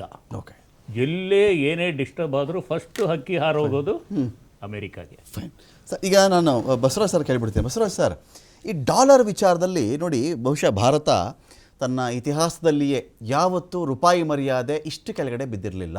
92 ರೂಪಾಯಿ ಕ್ರಾಸ್ ಆಗಿಬಿಡ್ತು ಸರ್ $1 ಎದುರುಗಡೆ ಭಾರತದ್ದು. ಕನಿಷ್ಠ ಮಟ್ಟ ಇವತ್ತಿನ ಮಟ್ಟಕ್ಕೆ ನಾವು ಹೇಳೋದಾದರೆ ವಾರ ಶುರುವಾಯಿತು ಅಂದ ತಕ್ಷಣ 42 ಪೈಸೆ 45 ಪೈಸೆವರೆಗೂ ಬಿದ್ದು ಹೋಯಿತು. ಎಲ್ಲೋ ಒಂದು ಕಡೆ ಡೊನಾಲ್ಡ್ ಟ್ರಂಪ್ ಡಾಲರ್ನ ಗತವೈಭವವನ್ನು ಮತ್ತೆ ತರಬೇಕು ಅನ್ನೋ ಪ್ರಯತ್ನದಲ್ಲಿ ಇರಬಹುದಾ ಆ ಮನುಷ್ಯ? ಕಾರಣ ಎಲ್ಲರೂ ಕೂಡ ಅಮೆರಿಕದ ಬಗ್ಗೆ ಇದ್ದಂಥ ಒಲವನ್ನು ಕಳ್ಕೊಳ್ತಾ ಇದ್ದಾರೆ, ಡಾಲರ್ ಬಗ್ಗೆ ಅಷ್ಟಿಲ್ಲ. ಯುರೋಪಿಯನ್ ಯೂನಿಯನ್ ಒಂದು ಕಡೆ ಸ್ಟ್ರಾಂಗ್ ಆಗ್ತಾಯಿತ್ತು, ಚೈನಾ ಒಂದು ಕಡೆ ಸ್ಟ್ರಾಂಗ್ ಆಗ್ತಾಯಿತ್ತು. ಸೊ ಈ ಪರಿಸ್ಥಿತಿಯಲ್ಲಿ ಆ ಡಾಲರ್ನ ಗತವೈಭವ ಮರಳಿಸಬೇಕು ಅಂತ ಆ ವ್ಯಕ್ತಿ ಪ್ರಯತ್ನದಲ್ಲಿದ್ದಾಗ ಜನ, ನೀನು ಡಾಲರ್ ಏನಾದರೂ ಮಾಡ್ಕೊಳ್ಳಪ್ಪ, ನಾನು ಗೋಲ್ಡ್ ಕಡೆ ತಿರುಗಿಬಿಡ್ತೀನಿ ಅಂದಾಗ ಇದು ಚಿಂತಿತನನ್ನಾಗಿ ಮಾಡ್ತಾ ಡೊನಾಲ್ಡ್ ಟ್ರಂಪ್ನಲ್ಲಿ ಅಂತ ನನ್ನ ಕ್ವಶನ್ ಇಲ್ಲಿ. ನಾನು ಆಗ್ಲೇ ಹೇಳಿದಾಗೆ ಗೋಲ್ಡ್ ಪ್ರೈಸ್ ಅಪ್ ಆಗ್ಲಿಕ್ಕೆ ರೀಸನ್ಸೇ ಬೇರಿದ್ದು. ಒಂದೇದು ಡಾಲರ್ ಟರ್ಮ್ಸ್ ಅಂತ ನಾನು ಆಗ್ಲೇ ಡಿಸ್ಕಸ್ ಮಾಡಿದ್ವಿ, ನೀವು ಕ್ವಶನ್ ಕೇಳ್ತಾ ಇರೋದು ಅದರ ಸಲುವಾಗೇನೆ. ಬಟ್ ನಾನೇನ್ ಹೇಳ್ತಾ ಇದ್ದೀನಿ ಅಂದ್ರೆ, ಇವೊಂದು ನಾವು ಡಾಲರ್ ಡಾಮಿನೆನ್ಸ್ ಅನ್ನ ಗ್ಲೋಬಲಿ ನಾವು ಕಮ್ಮಿ ಮಾಡ್ತಾ ಇದ್ರು ಕೂಡ, one way or another way ನಮ್ಮ ಎಲ್ಲಾ ಇಂಟರ್ನ್ಯಾಷನಲ್ ಟ್ರೇಡಿಂಗ್ ಇರೋದು ಡಾಲರ್ ಟರ್ಮ್ಸ್ ಅಲ್ಲಿದೆ. ಅಂಡ್ ಮೋರ್ ಓವರ್ ಇನ್ನೊಬ್ರು ಸರ್ ಹೇಳಿದ ಹಾಗೆ ನಾವು ಆಲ್ಮೋಸ್ಟ್ ಗೋಲ್ಡ್ ಅನ್ನ ಇಂಪೋರ್ಟೇ ಮಾಡ್ಕೊಂತೀವಿ ಮೇಜರ್ ಆಗಿ, ನಮ್ಮಲ್ಲಿ ತಯಾರಾಗಲ್ಲ. ಸೊ ಆಬ್ವಿಯಸ್ಲಿ ಇಂಪೋರ್ಟ್ ಮಾಡ್ಬೇಕಂದಾಗ ಡಾಲರ್ ಟರ್ಮ್ ದಲ್ಲಿ ಟ್ರಾನ್ಸಾಕ್ಷನ್ ಆಗುತ್ತೆ. ಸೊ ಒಂದು ಮಟ್ಟಿಗೆ ಎಲ್ಲಾ ಸೆಂಟ್ರಲ್ ಬ್ಯಾಂಕ್ಸ್ ಗಳು ಕೂಡ ಈ ಡಾಲರ್ ಡಾಮಿನೆನ್ಸ್ ಅನ್ನ ಕಮ್ಮಿ ಮಾಡ್ಲಿಕ್ಕೆ ಹೋಗ್ತಾ ಇದ್ರು ಕೂಡ, ಆಬ್ವಿಯಸ್ಲಿ ಆ ಕಂಟ್ರಿಗೆ ಅಂದ್ರೆ ಎಸ್ಪೆಷಲಿ USA ಗೆ ಒಂದು ತರನಾದ ಇದು ನೆಗೆಟಿವಿಟಿ ಅನಿಸೋದ್ರಿಂದ ಅವ್ರು ಡಾಲರ್ ಡಾಮಿನೆನ್ಸ್ ಅನ್ನ ಮಾಡ್ಲಿಕ್ಕೆ ನೋಡ್ತಾರೆ. And for our it is there safety. ಈಗ ನಮ್ ಕಂಟ್ರಿದ ನಾವ್ ಹೇಗೆ ನೋಡ್ತೀವಿ ಅದೇ ತರ ಅವ್ರ ಕಂಟ್ರಿಯನ್ನ ಅವ್ರ ಸೇಫ್ಟಿಯಾಗಿ ನೋಡ್ತಿರ್ತಾರೆ. ಬಟ್ ಹಾಗಂದ ತಕ್ಷಣ ಡಾಲರ್ ಪ್ರೈಸ್ ಅಪ್ ಆಗ್ತಾ ಇದೆ ಅಂದ್ಬಿಟ್ಟು ನಾನು ಗೋಲ್ಡ್ ಅಂಡ್ ಸಿಲ್ವರ್ ದಲ್ಲಿ ಹೂಡಿಕೆ ಮಾಡ್ತೀನಿ ಅಂದ್ರೆ ತಪ್ಪು. ನಾನ್ ಹೇಳ್ತಾ ಇದ್ದೀನಿ ಅಂದ್ರೆ ಈ gold and silver up trend ಆಗಿರೋದು 2-3 ರೀಸನ್ ಇಂದ ನಾನು ಆಗ್ಲೇ ಹೇಳಿದಾಗೆ. ಸೊ ಇದೇ ರೀತಿ ಇನ್ನೂ ಸ್ವಲ್ಪ ಅನ್ಸರ್ಟಿನಿಟಿ ಇದ್ದಾಗ ಕಂಟಿನ್ಯೂ ಆಗ್ಬೋದು. ಬಟ್ ಹಾಗಂದ ತಕ್ಷಣ ನನ್ನ ದುಡ್ಡು ಈಗ ನಾನು ಒಂದು 100 ರೂಪಾಯಿ ನಾನು ಹೂಡಿಕೆ ಮಾಡ್ತಾ ಇದ್ದೀನಿ ಅಂತ ತಿಳ್ಕೊಳ್ಳಿ. ನಾನು ಒಂದು 100 ರೂಪಾಯಿ ಹೂಡಿಕೆ ಮಾಡ್ತಾ ಇದ್ದೀನಿ ಅಂದ್ರೆ ಫಸ್ಟ್ ನನಗೆ ಏನು ಕ್ಲಾರಿಟಿ ಇರ್ಬೇಕಂದ್ರೆ ನನಗೆ ಯಾವಾಗ ದುಡ್ಡು ಬೇಕಂತ. ಈ ಫಾರ್ ಎಕ್ಸಾಂಪಲ್ ಎಷ್ಟೋ ಜನರಿಗೆ ಏನ್ ಮಾಡ್ತಾರಂದ್ರೆ ಈಗ 1-1.5 ಅಥವಾ 1.5 ವರ್ಷದಿಂದ ಅಥವಾ ಈ 6 ತಿಂಗಳಿಂದ ಗೋಲ್ಡ್ ಏನ್ ಅಪ್ ಆಗಿದೆಯಲ್ಲ, ಗೋಲ್ಡ್ ಅಂಡ್ ಸಿಲ್ವರ್ ಅಪ್ ಆಗಿದೆಯಲ್ಲ, ಇದೇ ಟ್ರೆಂಡ್ ಮುಂದೆ ಕಂಟಿನ್ಯೂ ಆಗ್ಬೋದಂತ ಎಲ್ಲೋ ಸಾಲ ಸೂಲ ಮಾಡ್ಬಿಟ್ಟು ಹಾಕ್ಬಿಡ್ತಾರೆ. ಫಾರ್ ಎಕ್ಸಾಂಪಲ್ ನನಗೆ ಒಬ್ರು ಮೊನ್ನೆ ಹೇಳಿದ್ರು, ಒಬ್ರು personal loan 10 lakh personal loan ತಗೊಂಡ್ಬಿಟ್ಟು ಸಿಲ್ವರ್ ದಲ್ಲಿ ಹಾಕಿದ್ನಂತೆ. ಸಿಲ್ವರ್ ದಲ್ಲಿ ಯಾವಾಗ ಹಾಕಿದ್ದಾನಂದ್ರೆ ಆಲ್ಮೋಸ್ಟ್ ಆಲ್ ಟೈಮ್ ಹೈ ಇದ್ದಾಗ 4,08,000 ಇದ್ದಾಗ. ಈಗ ಡೌನ್ ಆಗಿದೆ. ಡೌನ್ ಆಗಿದ ತಕ್ಷಣ ಅವನಿಗೆ ಏನಾಗಿದೆ ಅಂದ್ರೆ ಪರ್ಸನಲ್ ಲೋನ್ ಬಡ್ಡಿನೂ ಕಟ್ಟಬೇಕು, ಅದೇ ತರ ಇಲ್ಲಿ ವ್ಯಾಲ್ಯೂನು ಕಮ್ಮಿ ಆಗಿದೆ, ಆ ಕಡೆನೂ ಸಿಕ್ಕಾಕೊಂಡ ಈ ಕಡೆನೂ ಸಿಕ್ಕಾಕೊಂಡ. ಸೊ ಅದಕ್ಕೋಸ್ಕರ ಈ ಡಾಲರ್ ಅಪ್ರಿಸಿಯೇಷನ್ ಆಗ್ತಾ ಇದೆ ಅಥವಾ ಜಿಯೋಪೊಲಿಟಿಕಲ್ ಇಶ್ಯೂಸ್ ಇದೆ ಅಥವಾ ಈ ಸೆಂಟ್ರಲ್ ಬ್ಯಾಂಕ್ಸ್ ಗಳು ತಮ್ಮ ಡಾಲರ್ ಅನ್ನ ಡಿಸ್ಕಂಟಿನ್ಯೂ ಮಾಡ್ಬಿಟ್ಟು ನಂತರ ಗೋಲ್ಡ್ ಅನ್ನ ರಿಸರ್ವ್ ಮಾಡ್ತಾ ಇದೆ ಅಂದ ತಕ್ಷಣ ಕಣ್ಣು ಮುಚ್ಚಿ ಹೂಡಿಕೆ ಮಾಡುವ ಬದಲು ಅದರ ವೊಲ್ಯಾಟಿಲಿಟಿ ಮತ್ತು ನಿಮಗೆ ಯಾವಾಗ ಬೇಕು ದುಡ್ಡು ಅನ್ನೋದನ್ನ ಗಮನ ಇಟ್ಟುಕೊಂಡು ನೀವು ಹೂಡಿಕೆ ಮಾಡಿದ್ರೆ ಒಳ್ಳೇದು ಅಂತ ನಾನು ಹೇಳ್ತೀನಿ. ಫೈನ್. ಸಾದಿಕ್ ಪಾಷಾ ಅವರೇ, ಈಗ ಈ ಗೋಲ್ಡ್ ಅಂತ ವಿಚಾರಗಳು ಬಂದಾಗ ನೀವೇ ಹೇಳ್ತಾ ಇದ್ರೆ ನಾನು ಒಂದು 25 kg ಹಾಕ್ಬಿಟ್ಟಿದ್ದೆ ನಾನು, ಆಮೇಲೆ ಏನೋ ಪ್ರಾಬ್ಲಮ್ ಆಯಿತು ಅಂತ ಹೇಳಿ, ಇಂಥ ವಿಚಾರಗಳು ಬಂದಾಗ ಜನಸಾಮಾನ್ಯರಿಗೆ ಸಜೆಷನ್ಸ್ ಏನಾದರೂ ನೀವೇ ಹೇಗೆ ಕೊಡೋಕ್ಕಾಗುತ್ತೆ? ನಿಮಗೆ ಹೇಳ್ತಾರೆ ರೀ ಅಂಗಡಿಯವ್ರಿಗೆ ಹೇಳೋಕ್ಕಾಗ್ತಿಲ್ಲ ರೀ ನಮ್ದೆಲ್ರಿ, ಈ ಡೌಟ್ಗಳಿರಲ್ವ ಜನಗಳಿಗೆ, ಅಂಗಡಿಯವರೇ ಪ್ರೆಡಿಕ್ಟ್ ಮಾಡೋಕ್ಕಾಗ್ತಾ ಇಲ್ಲ ಅಂದಾಗ. ಬಟ್ ಕೆಲವು ಹೂಡಿಕೆದಾರರು ಕೇಳಿದಾಗ ಅವ್ರು ಬಹಳ ಚೆನ್ನಾಗಿ ಹೇಳ್ತಾರೆ any time is good time ಅಂತ ಹೇಳಿ. ನೀನು ಯಾವಾಗಪ್ಪ ಶೇರ್ ಮಾರ್ಕೆಟಲ್ಲಿ ಇನ್ವೆಸ್ಟ್ ಮಾಡ್ತೀನಿ ಅಂತ ಕೆಲವರು ಚೆನ್ನಾಗಿ ಹೇಳ್ತಾರೆ. ನೀನು ದೀರ್ಘಾವಧಿಗೆ ಕಾಯುವ ತಾಳ್ಮೆ ನಿನಗಿದ್ದರೆ ಸರ್ ಇವತ್ತು ಒಳ್ಳೇದೇ, ನಾಳೆನೂ ಒಳ್ಳೇದೇ, ನೆನ್ನೆನೂ ಒಳ್ಳೇದೇ ಅಂತಾರೋ. ಸರ್ ನೋಡಿ, ಈ ಸಾಲಿ ಜನ ತುಂಬ ಆತರ ಮಾಡ್ಕೊಂಡ್ಬಿಟ್ಟಿದ್ದಾರೆ. ಬೆಲೆ ಜಾಸ್ತಿ ಆಯ್ತಲ್ಲ, ಎಲ್ಲ ನೋಡಿ ಒಂದ್ ಕಡೆ ಜನ ವರ್ಸಸ್ ಸರ್ಕಾರದ ವಿಚಾರಗಳ, ಇದು ದೇಶಗಳೇ ಜನಗಳ ಜೊತೆ ಪೈಪೋಟಿ ಎಳೆದುಬಿಟ್ರೆ ಹಾಕೊಂಡು ಇದು ಅದರ ಪರಿಣಾಮಗಳಾಯಿತು. ವರ್ಲ್ಡ್ ತುಂಬ ದೊಡ್ಡ ಒಂದು ಇದು ನಡೀತಾ ಇದೆ ಸರ್. ಇದು ಈಗ ನೋಡಿ, ಈಗ ಒಂದು ಲೆವೆಲ್ ಆಗಿತ್ತು ಇದು ಬಂಗಾರ ಬೆಳ್ಳಿ, ಸಡನ್ ಆಗಿ ವಾರ್ಗಳು. ಈ ವಾರ್ನಿಂದ ಬೇರೆ ಬಂಗಾರ ಮೇಲೆ ಇದು ಬರಲ್ಲ, ನಾವು ಬಂಗಾರ ಮೇಲೆ ಜ್ಞಾನ ಇಕ್ಕಿದೀವಿ, ಆದರೆ ತಿನ್ನೋ ಪದಾರ್ಥನ ನಮಗೆ ಬಿಡಲ್ಲ, ಅದು ಬಂಗಾರ ಥರ ಆಗಿಬಿಡುತ್ತೆ. ಈಗ ನೋಡಿ, ಒಂದು ಕಿಲೋ ಅಕ್ಕಿ ಈಗ ಎಷ್ಟು, ಒಳ್ಳೆ ಅಕ್ಕಿ 85-90 ರೂಪಾಯಿ ಇದೆ, 100 ರೂಪಾಯಿ ಹತ್ರ ಇದೆ. ಇನ್ನು ನೋಡಿ ಸ್ವಲ್ಪ ದಿವಸ ಹೋದರೆ 150 ರೂಪಾಯಿ ಆಗಿಬಿಡುತ್ತೆ ಸರ್. ಅದೂ ಮತ್ತು ಪೆಟ್ರೋಲ್ದು ಬಿಡಿ, ಈಗಲೇ ಫುಲ್ಲು ಬಂಕ್ಗಳು ನೋಡಿದ್ರೆ ದೂರ ಲೈನ್ಗಳಿದೆ, ಅದೂ ಇದಾಗತ್ತೆ. ತಿನ್ನೋದು ಆಯಲ್ಲು ಅದೂ ಜಾಸ್ತಿ ಆಗುತ್ತೆ, ಬೆಣ್ಣೆ ಮತ್ತು ಇದು ತುಪ್ಪ ಅದೂ ಜಾಸ್ತಿ ಆಗುತ್ತೆ. ನೋಡಿ ಸರ್, ಈಗ ಏನಾಗ್ತಾ ಇದೆ ಅಂದರೆ ಇದು ಎಲ್ಲ ಹೆಂಗೆ ಹೋದ್ರೂ ಜನ ತಲೆ ಮೇಲೇ ಬರೋದು. ಈಗ ಬಂಗಾರ ಲಾಭ ಕೊಡುತ್ತೆ, ಬೇರೆ ತಗೊಂಡು ಹೋಗುತ್ತೆ, ಈ ಥರ ಪರಿಸ್ಥಿತಿ ಬಂದಿದೆ. ಈಗ ನೋಡಿ, ಮುಂಚೆಯಿಂದ ಇಕ್ಕಿದಾರಲ್ಲ ಬಂಗಾರ ಸೇರಿಸಿ ಮಡಗಿದಾರಲ್ಲ ಅವರು ಲಾಭದಲ್ಲಿ, ಈಗ ಹಾಗ್ಬಿಟ್ಟು ನಾಳೆ ತಗೋಬೇಕಂದ್ರೆ ಲಾಸೆ. ಇದೀಗ ನಮ್ಮೊಂದಿಗೆ ಹೂಡಿಕೆ ತಜ್ಞರಾಗಿರ್ತಕ್ಕಂಥ ರುದ್ರಮೂರ್ತಿ ಅವರ ಹತ್ರ ಮಾತಾಡ್ತೀನಿ ಅವ್ರನ್ನ. ರುದ್ರಮೂರ್ತಿ ಅವರೇ ನಮಸ್ಕಾರ. ನಮಸ್ಕಾರ ರಮಕಾಂತ್ ಅವರೇ, ಹೇಗಿದ್ದೀರಿ? ದೇವರ ಆಶೀರ್ವಾದ, ತಂದೆ ತಾಯಿ ಆಶೀರ್ವಾದ, ಚೆನ್ನಾಗಿದ್ದೀವಿ ರಮಕಾಂತ್ ಅವರೇ. ಚಿನ್ನ ಬೆಳ್ಳಿ ಹೇಗಿದೆ ಅಂತ ನೋಡಿ, 2 ಇಂಪಾರ್ಟೆಂಟ್ ಅಂಶಗಳನ್ನ ನಾವು ನೋಡ್ಬೇಕು. ಒಂದು, ಇಲ್ಲಿ ಏನು ಇರಾನ್, ಇಸ್ರೇಲ್, ಅಮೆರಿಕ ನಡುವೆ ನಡೀತಿರುವಂತಹ ಯುದ್ಧ ಏನಿದೆ, ಅದು ಎಷ್ಟು ದಿವಸ ಜಾಸ್ತಿ ಮುಂದುವರಿಯುತ್ತೋ ಅಷ್ಟು ಚಿನ್ನ ಬೆಳ್ಳಿ ದರಗಳಲ್ಲಿ ಏರಿಕೆಯನ್ನ ಜನರಲಿ ನಾವು ಕಾಣಬೇಕಾಗತ್ತೆ. ಆದ್ರೆ ವೈಜ್ಞಾನಿಕವಾಗಿ ಮತ್ತೆ ಯಾರು ಕೂಲಂಕುಷವಾಗಿ ಇದನ್ನ ನೋಡ್ತಾರೆ ಅವ್ರಿಗೆ ಮಾತ್ರ ಈ ಪಾಯಿಂಟ್ ಗೊತ್ತಾಗತ್ತೆ. ಏನು ಅಂದ್ರೆ, ಡಾಲರ್ ಮೌಲ್ಯದಲ್ಲೂ ಕೂಡ ಯಾವಾಗ ಏರಿಕೆಯಾಗಿ ರೂಪಾಯಿನ ಮೌಲ್ಯದಲ್ಲಿ ಯಾವಾಗ ಕುಸಿತ ಆಗುತ್ತೋ ಅವಾಗಲೂ ಕೂಡ ಚಿನ್ನ ಬೆಳ್ಳಿ ದರಗಳಲ್ಲಿ ಖಂಡಿತ ಏರಿಕೆ ಆಗುತ್ತೆ. ಯಾಕಂದ್ರೆ ಸಂಪೂರ್ಣವಾಗಿ ನಾವು ಚಿನ್ನವನ್ನ ಆಮದು ಮಾಡ್ಕೊಂತೀವಿ ಇಂಪೋರ್ಟ್ ಮಾಡೋದ್ರಿಂದ. ಯಾವಾಗ ರೂಪಾಯಿನ ಮೌಲ್ಯ ಕುಸಿತ ಆಗಿ ಡಾಲರಿನ ಮೌಲ್ಯದಲ್ಲಿ ವೃದ್ಧಿ ಆಗುತ್ತೋ ಅವಾಗಲೂ ಕೂಡ ಚಿನ್ನ ಬೆಳ್ಳಿ ದರಗಳಲ್ಲಿ ಏರಿಕೆ ಕಾಣ್ತೀವಿ. ಒಂದ್ ಕಡೆ ಈ ಯುದ್ಧದಿಂದ ಚಿನ್ನ ಬೆಳ್ಳಿ ದರಗಳಲ್ಲಿ ಏರಿಕೆ ಆದ್ರೆ, ಮತ್ತೊಂದು ಕಡೆ ರೂಪಾಯಿನ ಮೌಲ್ಯದ ಕುಸಿತದಿಂದನೂ ಕೂಡ ಈ ಚಿನ್ನ ಬೆಳ್ಳಿ ದರಗಳಲ್ಲಿ ಏರಿಕೆಯನ್ನ ನಾವು ಕಾಣ್ತಾ ಇದ್ದೀವಿ. ಇದನ್ನ ಹೊರತುಪಡಿಸಿ ತಾವು ಇನ್ನೊಂದು ಅಂಶ ನೋಡೋದಾಯ್ತು ಅಂದ್ರೆ, ವಿಶ್ವದ ಸೆಂಟ್ರಲ್ ಬ್ಯಾಂಕ್ಗಳೇ ಚಿನ್ನ ಬೆಳ್ಳಿಯನ್ನ ಖರೀದಿ ಮಾಡ್ತಾ ಇರೋದ್ರಿಂದ ಕಳೆದ ಒಂದೂವರೆ ವರ್ಷದಿಂದ ಸತತವಾಗಿ ವಿಶ್ವದ ಸೆಂಟ್ರಲ್ ಬ್ಯಾಂಕ್ಗಳು ಅಂದ್ರೆ ಇವಾಗ ಚೈನಾದ ಪೀಪಲ್ ಬ್ಯಾಂಕ್ ಆಫ್ ಚೈನಾ ಇರ್ಬೋದು, ಅಮೆರಿಕಾದ ಫೆಡರಲ್ ರಿಸರ್ವ್ ಇರ್ಬೋದು, ಬ್ಯಾಂಕ್ ಆಫ್ ಸ್ವಿಟ್ಜರ್ಲ್ಯಾಂಡ್ ಇರ್ಬೋದು. ಸೊ ಈ ತರ ಸೆಂಟ್ರಲ್ ಬ್ಯಾಂಕ್ಗಳೇ ಚಿನ್ನವನ್ನ ಖರೀದಿ ಮಾಡ್ತಿರೋದ್ರಿಂದ ಹಾಗೂ ಬೆಳ್ಳಿಗೆ ಇಂಡಸ್ಟ್ರಿಯಲ್ ಯೂಸೇಜ್ ಅಥವಾ ಕಾರ್ಖಾನೆಯ ಬಳಕೆ ತುಂಬಾ ಇದೆ. ಉದಾಹರಣೆಗೆ ಇವಾಗ ಏನ್ ಆರ್ಟಿಫಿಷಿಯಲ್ ಇಂಟೆಲಿಜೆನ್ಸ್ ಅಂತ AI ಅಂತ ನಾವು ಕರಿತೀವಿ, ಅದರ ಇನ್ಫ್ರಾಸ್ಟ್ರಕ್ಚರ್ಗೆ ಅಂದ್ರೆ ಸರ್ವರ್ಗಳಿಗಾಗಿರ್ಬೋದು, ಈ AI ಇನ್ಫ್ರಾಸ್ಟ್ರಕ್ಚರ್ಗೂ ಕೂಡ ಬೆಳ್ಳಿಯ ಬಳಕೆ ಇದೆ. ಇವಿ ಕಾರ್ಗಳಿಗೂ ಕೂಡ, ಇವಿ ಕಾರ್ಗಳಲ್ಲೂ ಇವಿ ವಾಹನಗಳಲ್ಲೂ ಬಳಸ್ತಾರೆ. ಅದ್ರ ಜೊತೆಗೆ ನಾನು ಅದನ್ನೇ ಹೇಳ್ತಾ ಇದ್ದೆ, ಅದ್ರ ಜೊತೆಗೆ ರಮಾಕಾಂತ್ ಅವರೇ ಸೋಲಾರ್ ಪ್ಯಾನೆಲ್ಗಳಲ್ಲೂ ಕೂಡ ಹಾಗೂ ನೀವ್ ಹೇಳ್ದಂಗೆ EV ಕಾರ್ಗಳಲ್ಲೂ ಕೂಡ, ಬ್ಯಾಟ್ರಿಗಳಲ್ಲೂ ಕೂಡ, AI ಇನ್ಫ್ರಾಸ್ಟ್ರಕ್ಚರ್ ಅಲ್ಲೂ ಕೂಡ ಈ ತರ ಎಲ್ಲಿ ನಿಮಗೆ AI ಡೆವಲಪ್ಮೆಂಟು, EV ಡೆವಲಪ್ಮೆಂಟು, ಮತ್ತೆ ಈ ಸೋಲಾರ್ ಪ್ಯಾನೆಲ್ಗಳ ಡೆವಲಪ್ಮೆಂಟು, ಬ್ಯಾಟ್ರಿ ಡೆವಲಪ್ಮೆಂಟು, ಇದೆಲ್ಲಾ ಕಡೆನೂ ಕೂಡ ಬೆಳ್ಳಿಯ ಬಳಕೆ ಇದೆ.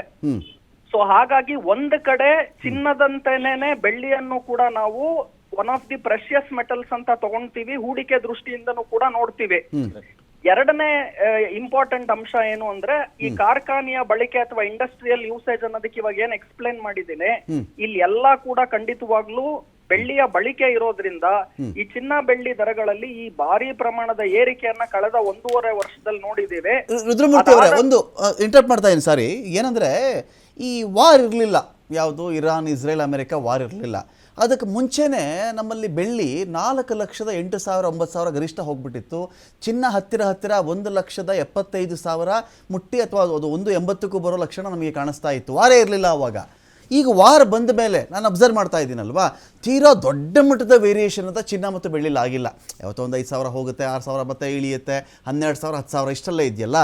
ಸೊ ವಾರ್ ಏನು ಇಂಪ್ಯಾಕ್ಟ್ ಮಾಡಲ್ಲ ಅಂತ ಹೇಳ್ತೀರಾ? ವಾರ್ ಕಥೆನೇ ಬೇರೆ ಇದೆ, ಈ ಸೆಂಟ್ರಲ್ ಬ್ಯಾಂಕ್ಗಳು ಅಥವಾ ಸರ್ಕಾರಗಳೇ ಕೊಂಡ್ಕೊಳ್ಳೋಕ್ಕೆ ಇಳಿದು ಬಿಟ್ಟಾಗ ಆ ಕಥೆನೇ ಬೇರೆ ಇದೆ ಅಂತ ಹೇಳ್ತೀರಾ ಅಂತ? ನೋಡಿ, ತುಂಬಾ ಒಳ್ಳೆ ಪ್ರಶ್ನೆ ರಮಾಕಾಂತ್ ಅವರೇ. ಮೊದಲನೇದಾಗಿ ಈ ವಾರ್ ಆಗೋದಕ್ಕೆ ಮುಂಚೆನೇನೆ ಈ ಸೆಂಟ್ರಲ್ ಬ್ಯಾಂಕ್ಗಳು ಚಿನ್ನವನ್ನ ಖರೀದಿ ಮಾಡ್ತಿದ್ರು, ಬೆಳ್ಳಿಯನ್ನ ಖರೀದಿ ಮಾಡ್ತಾ ಇದ್ರು. ಆ ಮುಖ್ಯ ಕಾರಣದಿಂದಾಗಿ ಆಲ್ರೆಡಿ ಕಳೆದ 1.5 ವರ್ಷದಲ್ಲಿ ತಾವು ನೋಡೋದಾದ್ರೆ ಬೆಳ್ಳಿಯಲ್ಲಿ ಹತ್ತತ್ರ 150% ಏರಿಕೆ, ಚಿನ್ನದಲ್ಲಿ ಹತ್ತತ್ರ 75% ಏರಿಕೆಯನ್ನ ನಾವು ಆಲ್ರೆಡಿ ನೋಡಿದೀವಿ ವಾರ್ ಮುಂಚೆ. ಇನ್ಫ್ಯಾಕ್ಟ್ ವಾರ್ ಆದ ನಂತರನೂ ಕೂಡ ಈ ಬೆಳ್ಳಿ ಮತ್ತೆ ಚಿನ್ನದ ರೇಟ್ಗಳು ಮತ್ತಷ್ಟು ಏರಿಕೆ ಆಗಬೇಕಿತ್ತು. ಆದ್ರೆ ವಾರ್ ಮುಂಚೆನೇನೆ ಏನಾಗಿದೆ ಅಂದ್ರೆ ಭಾರಿ ಪ್ರಮಾಣದ ಏರಿಕೆ ಆಲ್ರೆಡಿ ಆಗೋಗಿರೋದ್ರಿಂದ ಆ ಲೆವೆಲ್ಸ್ ಸಸ್ಟೈನ್ ಆಗೋದಕ್ಕೆ ಇವಾಗ ವಾರ್ ಖಂಡಿತವಾಗ್ಲೂ ಹೆಲ್ಪ್ ಮಾಡ್ತಿದೆ ಅಂತ ನಾನು ಹೇಳ್ತೀನಿ. ಅದು ಬರೀ ಚಿನ್ನ ಬೆಳ್ಳಿನೇ ಅಲ್ಲ, ನೀವು ಶೇರ್ ಮಾರ್ಕೆಟ್ ತಗೊಳ್ಳಿ, ಚಿನ್ನ ಬೆಳ್ಳಿ ತಗೊಳ್ಳಿ, ಅಥವಾ ಯಾವುದೇ ಒಂದು ಅಸೆಟ್ ಕ್ಲಾಸ್ ತಗೊಳ್ಳಿ, ಯಾವುದು ಭಾರಿ ಪ್ರಮಾಣದಲ್ಲಿ ಏರಿಕೆಯನ್ನ ಕಡಿಮೆ ಅವಧಿಯಲ್ಲಿ ಕಾಲಾವಧಿಯಲ್ಲಿ ಕಾಣುತ್ತೋ ಅದೆಲ್ಲವೂ ಕೂಡ ವಾಪಸ್ ಮತ್ತೆ ಕರೆಕ್ಷನ್ ಆಗ್ಲೇಬೇಕು. ಶೇರ್ ಮಾರ್ಕೆಟ್ ಈ ಕೋವಿಡ್ ಆದ ನಂತರ 2018-19ರಲ್ಲಿ ಶೇರ್ ಮಾರ್ಕೆಟ್ ನೆಕ್ಸ್ಟ್ 4 ವರ್ಷ ಅಂದ್ರೆ 2023 ಭಾರಿ ಪ್ರಮಾಣದ ಏರಿಕೆಯನ್ನ ಕಾಣ್ತು ಕೋವಿಡ್ ಆದ ನಂತರ. ಆದ್ರೆ ಕಳೆದ 2 ವರ್ಷದಲ್ಲಿ ಯಾವುದೇ ರಿಟರ್ನ್ಸ್ ಅನ್ನ ಶೇರ್ ಮಾರ್ಕೆಟ್ ಕೊಟ್ಟಿಲ್ಲ. ಇನ್ನ mid caps small cap share ಗಳೆಲ್ಲ ಲಾಸ್ ಗಳನ್ನ ಕೊಟ್ಟಿದೆ ಹೊರತು ಲಾಭ ಕೊಟ್ಟಿಲ್ಲ. ಅದೇ ತರ ಚಿನ್ನ ಬೆಳ್ಳಿ ಇವಾಗ ಆಲ್ರೆಡಿ ಕಳೆದ 1.5-2 ವರ್ಷದಲ್ಲಿ ಇಂಥ ಪ್ರಮಾಣದ ಏರಿಕೆ ಕೊಟ್ಟಿರೋದ್ರಿಂದ ಈಗ ಆಲ್ರೆಡಿ ನನ್ನ ಪ್ರಕಾರ ಬೆಳ್ಳಿ ಏನು 4,20,000 ರೂಪಾಯಿಗೆ ಗರಿಷ್ಠ ಮಟ್ಟವನ್ನ ತಲುಪಿತ್ತು, 4,20,000. ಆ ರೇಟ್ ವಾಪಸ್ ಇನ್ನ ಫೈನ್ ಸಂಪರ್ಕ ಸಾಧ್ಯವಾಗ್ತಾರೆ. ನಾನು ಮತ್ತೆ ಮಾತಾಡ್ತೀನಿ ರುದ್ರಮೂರ್ತಿ ಅವ್ರನ್ನ. ಸರ್, ನಾನು ನೋಡಿದ್ದಾರೆ ಸರ್, ನನ್ನ ಪ್ರಶ್ನೆ ಐತಿ ಇಲ್ಲಿ. ಈ ಆಮದು ಹಣದುಬ್ಬರ ಅಂತ ಒಂದು ಕಡೆ ಮಾತಾಡ್ತಾ ಇದ್ದೀವಿ, ಹೊರ್ಮುಜ್ ಜಲಸಂಧಿ ಬಗ್ಗೆ ಮಾತಾಡ್ತೀವಿ. ಇರಾನ್ ಕಡೆಯಿಂದನೋ, ಹೊರ್ಮುಜ್ ಜಲಸಂಧಿ ಕಡೆಯಿಂದನೋ, ಕುವೈತ್ ಕಡೆಯಿಂದನೋ, ಆ ಕಡೆಯಿಂದ ಈ ಕಡೆ ನಮ್ಮ ಭಾರತ ಏಷ್ಯಾದ ದೇಶಗಳ ಕಡೆಗೆ ಇಲ್ಲಿಂದನೂ ಏನೂ ಬರ್ತಾ ಇಲ್ಲ, ಈ ಕಡೆಯಿಂದ ಅಲ್ಲಿಗೂ ಏನೂ ಹೋಗೋಕ್ಕಾಗ್ತಾ ಇಲ್ಲ. ಈ ಸನ್ನಿವೇಶ ಹೀಗಿದ್ದಾಗ ಇದು ಕಚ್ಚಾ ತೈಲದ ಬೆಲೆನೂ ಏರಿಕೆ ಆಗುತ್ತೆ, ಅಡುಗೆ ಎಣ್ಣೆನೂ ಏರಿಕೆ ಆಗುತ್ತೆ, ರಸಗೊಬ್ಬರದ ಬೆಲೆನೂ ಏರಿಕೆ ಆಗುತ್ತೆ. ಅನೇಕ ಪದಾರ್ಥಗಳವರೆ ಆಟೋಮೆಟಿಕಲಿ ರೀರೂಟ್ ಮಾಡ್ಕೊಂಡು ಅವ್ರು ಬರ್ತೀವಿ ಅಂದರು. ಒಂದು ಈ ವಾರ್ ಇನ್ಶೂರೆನ್ಸ್ ನಮಗೆ ಪ್ರಾಬ್ಲಮ್ ಮಾಡುತ್ತೆ, ಮತ್ತು ಅದು ಕ್ರಮಿಸುವಂಥ ದೂರ ಇದು ಜಾಸ್ತಿ ಆದಾಗ. ಅಡುಗೆ ಎಣ್ಣೆ ಬಗ್ಗೆ ಮಾತಾಡ್ತಾ ಇದೆ ಸರ್, ಆಲ್ರೆಡಿ 4-5 ರೂಪಾಯಿ ಜಾಸ್ತಿ ಆಗಿಬಿಟ್ಟು ಲೀಟ್ರ್ಗಳಿಗೆ ಆಲ್ರೆಡಿ. ಅದು ಇನ್ನೂ ಎಫೆಕ್ಟ್ ಮಾಡಿದ್ಯೋ ಮಾಡಿಲ್ಲೋ ಗೊತ್ತಿಲ್ಲ. ಈ ಲಾಭ ಅಂತ ಒಂದು ಕಾನ್ಸೆಪ್ಟ್ ಬಂದ್ಬಿಡುತ್ತಲ್ಲ, GST ಇಳಿಸಿದಾಗಲೂ ಅಷ್ಟೇ. GST ಎಷ್ಟು ಇಳಿಸಿದ್ರೋ ಅದನ್ನು ತನ್ನ ಲಾಭವನ್ನಾಗಿ ಒಬ್ಬ ವ್ಯಾಪಾರಿ ರೆಡಿ ಮಾಡ್ಕೊಂಡ್ಬಿಡ್ತಾನೆ ಅವನು.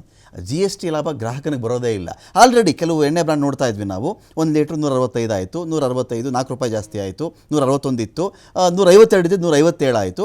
ಹೀಗೆ 4-5 ರೂಪಾಯಿ ಆಲ್ರೆಡಿ ಜಾಸ್ತಿ ಮಾಡ್ಕೊಂಡ್ಬಿಟ್ಟಿದ್ದಾರೆ. ಇನ್ನು ವಾರ ವಿಚಾರದಲ್ಲಿ 5 ಡೇಸ್ ಏನೇನೂ ಅಲ್ಲದಂಥ ಒಂದು ದಿನಗಳು. ಪ್ಯಾನಿಕ್ ನೀವು ಈ ಥರ ಬಳಸ್ಕೊಳ್ತಾ ಇದ್ದಾರಾ? ಹೀಗಾದರೆ ಬೆಲೆ ಏರಿಕೆ ಇನ್ನೂ ಎಲ್ಲಿಗೆ ಹೋಗುತ್ತೆ ಅಂತ? ಪ್ಯಾನಿಕ್ ಒಂದು ಮೇಜರ್ ಇಶ್ಯೂ. ಓಕೆ, ನಾವು ಹರಿವಿನ ವಿಚಾರವಾಗಿ ತೊಳ್ಕೊಂಡ್ರೆ ಈಗ ನಮಗೆ ಹರಿವೇ ತೊಂದರೆ.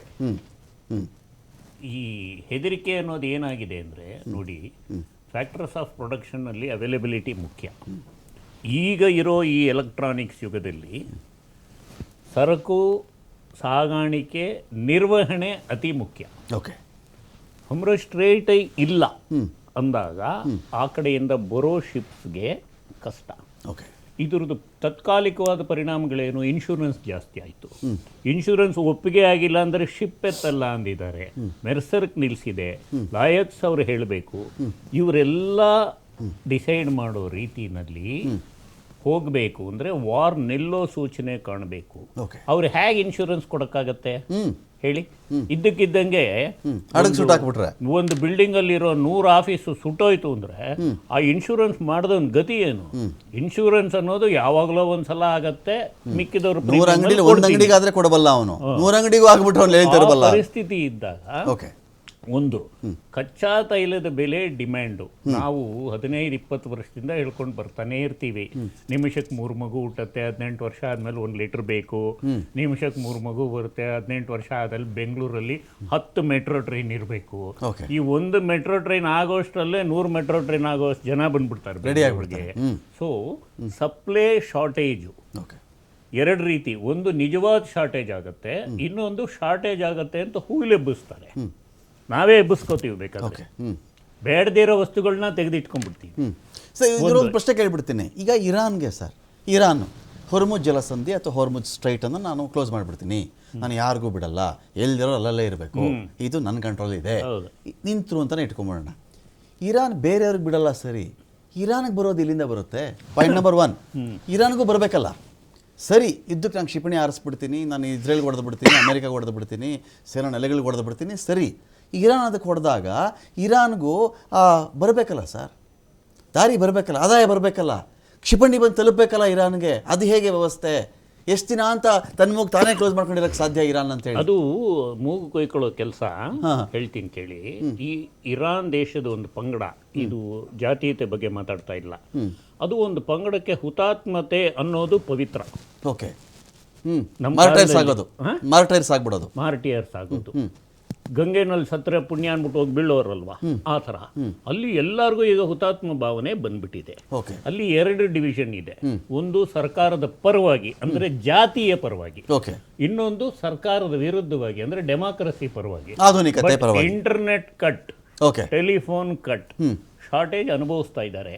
ಅವರ ಅನುಭವಿಸೋದ್ರ ಜೊತೆಯಲ್ಲಿ ಇಲ್ಲಿ ಭಾರತದಿಂದ ವಾಪಸ್ ಹೋಗ್ತಾ ಇದ್ದಿದ್ದ ಶಿಪ್ ಮೇಲೆ ಬಾಂಬ್ ಬಿದ್ದಿದೆ ನಮಗೆ ಹತ್ತಿರವಾಗಿ.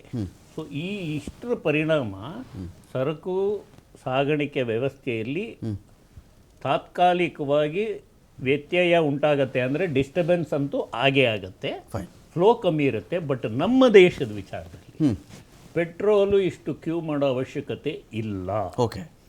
ನಮಗೆ ಇನ್ನೂ 2 ತಿಂಗಳಾಗುವಷ್ಟು ಪೆಟ್ರೋಲ್ ಇದೆ, ಅದಕ್ಕೆ ಮೇಲೆ 2 ತಿಂಗಳಾಗುವಷ್ಟು ಕ್ರೂಡ್ ಆಯಿಲ್ ಇದೆ. ಜನವರಿಯಿಂದ ಅಮೇರಿಕಾಯಿಂದ ನಮಗೆ $1.2 ಬಿಲಿಯನ್ LPG ಬರ್ತಾ ಇದೆ. LPG ಶಾರ್ಟೇಜ್ ಬರೋದಿಲ್ಲ. ಏನಾದರೂ ಒಂದು 30 ದಿನ ಸೊ ಅಭಾವಗಳಿಲ್ಲ ಅಂತ ಒಪ್ಕೋಬಹುದು, ಪೂರೈಕೆ ವ್ಯವಸ್ಥೆ ನಮಗೆ ಸಮಸ್ಯೆ ಆಗಲ್ಲ ಅಂತ ಒಪ್ಕೋಬಹುದು. ಈ ಸನ್ನಿವೇಶವನ್ನು ಲಾಭ ಮಾಡಿಕೊಂಡು ಬೆಲೆ ಜಾಸ್ತಿ ಮಾಡಲ್ಲ ಅಂತ ಯಾರು ಎನ್ಶೋರ್ ಮಾಡೋಕ್ಕಾಗಲ್ಲ ಅಲ್ವಾ? ಮಾಡಬಾರ್ದು. ದೇಶ ಪ್ರೇಮಿಗಳಾಗಿದ್ದರೆ ಮಾಡಬಾರ್ದು, ಸಮಾಜ ಪ್ರೇಮಿಗಳಾಗಿ ದೇಶಕ್ಕೋಸ್ಕರ ಕೊಡ್ರಿ, $200 ಆದ್ರೂ ನಾನು ಹಾಕ್ಸ್ಕೊತೀನಿ ಅಲ್ಲ ರಮಕಾಂತ್, ನೀವು ದೇಶಕ್ಕೋಸ್ಕರ ಕೊಡ್ತೀನಿ. ಒಳ್ಳೆ ಪ್ರಶ್ನೆ ಕೇಳಿದ್ರಿ. ಇಡೀ ಟ್ರಾನ್ಸ್ಪೋರ್ಟ್ ಸಿಸ್ಟಮ್ ಕರ್ನಾಟಕದಲ್ಲಿ ನಮ್ಗೆ ಸಂಬಳ ಜಾಸ್ತಿ ಮಾಡಿ ಅಂತು, ಟಿಕೆಟ್ ಬೆಲೆ ಜಾಸ್ತಿ ಮಾಡಿದ್ರೆ ಇಡೀ ಸಮಾಜ ಟಿಕೆಟ್ ಬೆಲೆ ಜಾಸ್ತಿ ಅಂತು. ಎಲ್ಲಿಂದ ತಂದ್ಕೊಡೋದು? ಕರೆಕ್ಟ್. 100 ತಾನೆ, 100ಕ್ಕೆ ಮೇಲೆ ಶೇಕಡ ಅನ್ನೋದೇನು, ಪರ್ಸೆಂಟೇಜ್ ಅನ್ನೋದು ಪರ್ 100. ನನಗೆ ಎಕ್ಸ್ಪೆಂಡಿಚರ್ ಜಾಸ್ತಿ ಆಗ್ತಾ ಇದೆ, ನಾನು ಒಂದೇ ಸಲ ಒಬ್ಬರ ಮೇಲೆ ತೆರಿಗೆ ಹಾಕೋಕ್ಕಾಗತ್ತಾ? ಅಥವಾ $1 $50 55 ಪೈಸೆ ಜಾಸ್ತಿ ಮಾಡಿ. ಬಟ್ ಈ ಪರಿಸ್ಥಿತಿನ ಒಂದು ಸ್ಟ್ರೈಕ್ ಆಯಿತು, ಒಂದು ಬಂದಾಯಿತು, ಯಾರಾದರೂ $100 ಕೊಡಿ ಇಲ್ಲಾಂದರೆ ಅಲ್ಸೂರಿಗೆ ಬರಲ್ಲ ಅಂತಾರೆ, $200 ಕೊಡಿ ಇಲ್ಲಿ ಬರಲ್ಲ ಅಂತಾರೆ. ಆ ಥರ ಪರಿಸ್ಥಿತಿ ಲಾಭ ಮಾಡ್ಕೊಳ್ಳೋರು ಇದ್ದಾರೆ. ಬಟ್ ಅದಕ್ಕೆ ಬೋಸ್ಟನ್ ಟೀ ಪಾರ್ಟಿ ಅಂತ ಒಂದಿದೆ. ಟೀನೋ ಕಾಫಿ ಬೆಲೆ ಜಾಸ್ತಿ ಆಗೋಯ್ತು. ಓಕೆ. ಸೊ ಆ ಮೇಯರ್ ಒಂದು ಕಾಲ್ ಕೊಡ್ತಾರೆ, ಇದನ್ನು ಬಿಟ್ಬಿಡಿ, ಯೂಸೇ ಮಾಡಿಬಿಡಿ ಅಂತ. ಪರಿಸ್ಥಿತಿ ಎಲ್ಲಿವರೆಗೂ ಬಂತು ಅಂದರೆ ಇದು ತೊಗೊಂಡ್ರೆ ಅದು ಫ್ರೀ ಕೊಡ್ತೀವಿ ಅನ್ನೋ ಸ್ಟೇಜಿಗೆ ಬಂದ್ಬಿಡ್ತು. ಜನ ನಿರಾಕರಿಸಬೇಕು. ಓಕೆ. ಸ್ವಲ್ಪ ಬಸ್ಸಲ್ಲಿ ಹೋಗೋದು ತಿಳ್ಕೊಬೇಕು. ನಿರಾಕರಣ ಚಳುವಳಿ, ಸಹಕಾರ ಚಳುವಳಿ, ಬೇಡ ಬಿಡ ಏನ್ ಬೇಕು, ಆವಾಗೆಲ್ಲ ದಾರಿಗೆ ಬರ್ತಾರೆ. ಫೈನ್. ಕಾಸರಾಜ್ ಅವರೇ, ನಂದೊಂದು ಪಾಯಿಂಟ್ ಇದೆ ಇಲ್ಲಿ. ಒಂದು ಕೃತಕ ಅಭಾವ, ಕೃತಕವಾಗಿ ಅಭಾವ ಸೃಷ್ಟಿ ಮಾಡೋದು. ಈಗ ನಮಗೆ ಇದನ್ನು ಈರುಳ್ಳಿ ಜಾಸ್ತಿ ನೋಡ್ತಾ ಇರ್ತೀವಿ ನಾವು. ಈರುಳ್ಳಿ ಆವಕ ಜೋರಾಗಿರುತ್ತೆ, ಅದನ್ನೆಲ್ಲ ಒಂದು ಕಡೆ ಗೋಡೌನ್ಗಳಲ್ಲಿ ಸಂಗ್ರಹ ಮಾಡಿಬಿಡೋದು. ಈ ಸಂಗ್ರಹ ಮಾಡಿ ಏನು ಮಾಡೋದು, ಈರುಳ್ಳಿ ಬೆಲೆ ಅಯ್ಯೋ ಈರುಳ್ಳಿ ಸಿಗ್ತಿಲ್ಲ ಅಂತ ಬಂದಾಗ ಈರುಳ್ಳಿ 50 ರೂಪಾಯಿ ಅಂತಪ್ಪ kg, 100 ಅಂತೆ, 200 ಅಂತೆ. ಇದು ಟೊಮ್ಯಾಟೋಗೆ ಒಂದು ವಾರದ ಮಟ್ಟಿಗೆ ಟೊಮ್ಯಾಟೋಗೂ ಮಾಡಬಹುದು ಈಗಿರ್ತಕ್ಕಂಥ ವ್ಯವಸ್ಥೆಗಳಲ್ಲಿ. ಸೊ ಈ ಥರ ಏನಾದರೂ ಗೋಲ್ಡ್ ಆ್ಯಂಡ್ ಸಿಲ್ವರಲ್ಲಿ ನಡೀತಾ ಇದೆ ಅಂತ ಒಂದು. ಇನ್ನೊಂದು ಕಡೆ ನಾನು ಇಂಪೋರ್ಟ್ ಇನ್ಫ್ಲೇಷನ್ ಬಗ್ಗೆ ಕೂಡ ನಾನು ಮಾತಾಡಬೇಕು ಸರ್. ಇಂಪೋರ್ಟ್ ಇನ್ಫ್ಲೇಷನ್, ಆಮದು ಹಣದುಬ್ಬರ, ಇದು ಎಷ್ಟು ಮಟ್ಟಿಗೆ ನಮ್ಮ ಪರಿಣಾಮ ಬೀರ್ತಾ ಇದೆ ನೋಡಿ. 85 to 90% ಭಾರತ ಆಮದು ಮಾಡಿಕೊಳ್ಳುತ್ತೆ ತೈಲವನ್ನು, ಕಚ್ಚಾ ತೈಲ ಆಗಿರಲಿ ತೈಲ ಆಗಿರಲಿ. ಇಂಧನ ಆಘಾತ ಇದೆಯಲ್ಲ, ಪೆಟ್ರೋಲ್ ಪಂಪ್ನಿಂದ ಸಾಮಾನ್ಯ ಜನರ ಕಿರಾಣಿ ಬುಟ್ಟಿ, FMCG ಗೂಡ್ಸ್ ಅಂತ ನಾವು ಕರಿತೀವಲ್ವಾ, ಅದ್ರ ಮೇಲೆ ಬೀಳೋಕ್ಕೆ ತುಂಬ ಹೊತ್ತು ಬೇಕಾಗಲ್ಲ. ಅವ್ರೇನು ತಲೆನೇ ಕೆಡಿಸ್ಕೊಳ್ಳಲ್ಲ ಸರ್. 5 ರೂಪಾಯಿಗೆ ನಾನು ತೊಗೊಂಡಿದ್ದೀನಿ, ನನಗೆ 7 ರೂಪಾಯಿ ಬೇಕು, ನನಗೆ 8 ರೂಪಾಯಿ ಬೇಕು, ಮುಗಿದು ಹೋಯಿತು. ಪೆಟ್ರೋಲ್ ಆದರೂ ಜಾಸ್ತಿ ಮಾಡ್ಕೊಳ್ಳಿ, ಡೀಸೆಲ್ ಆದರೂ ಜಾಸ್ತಿ ಮಾಡ್ಕೊಳ್ಳಿ, ಟೀ ಪುಡಿ ಮಾರಬೇಕಾ, ಹಾಕು 10 ರೂಪಾಯಿ ಜಾಸ್ತಿ, 1 kgಗೆ 20 ರೂಪಾಯಿ ಜಾಸ್ತಿ ಮಾಡು, ಮುಗಿದು ಹೋಗ್ಬಿಡುತ್ತೆ. ಇದು ಈ ಇರಾನ್, ಇಸ್ರೇಲ್, ಅಮೆರಿಕ ಈ ವಾರ್ ಆಗುವಷ್ಟು ದಿನವೂ ಕೂಡ ಇದನ್ನು ಅಡ್ವಾಂಟೇಜು ಮಾಡ್ಕೊಳ್ಬಹುದು.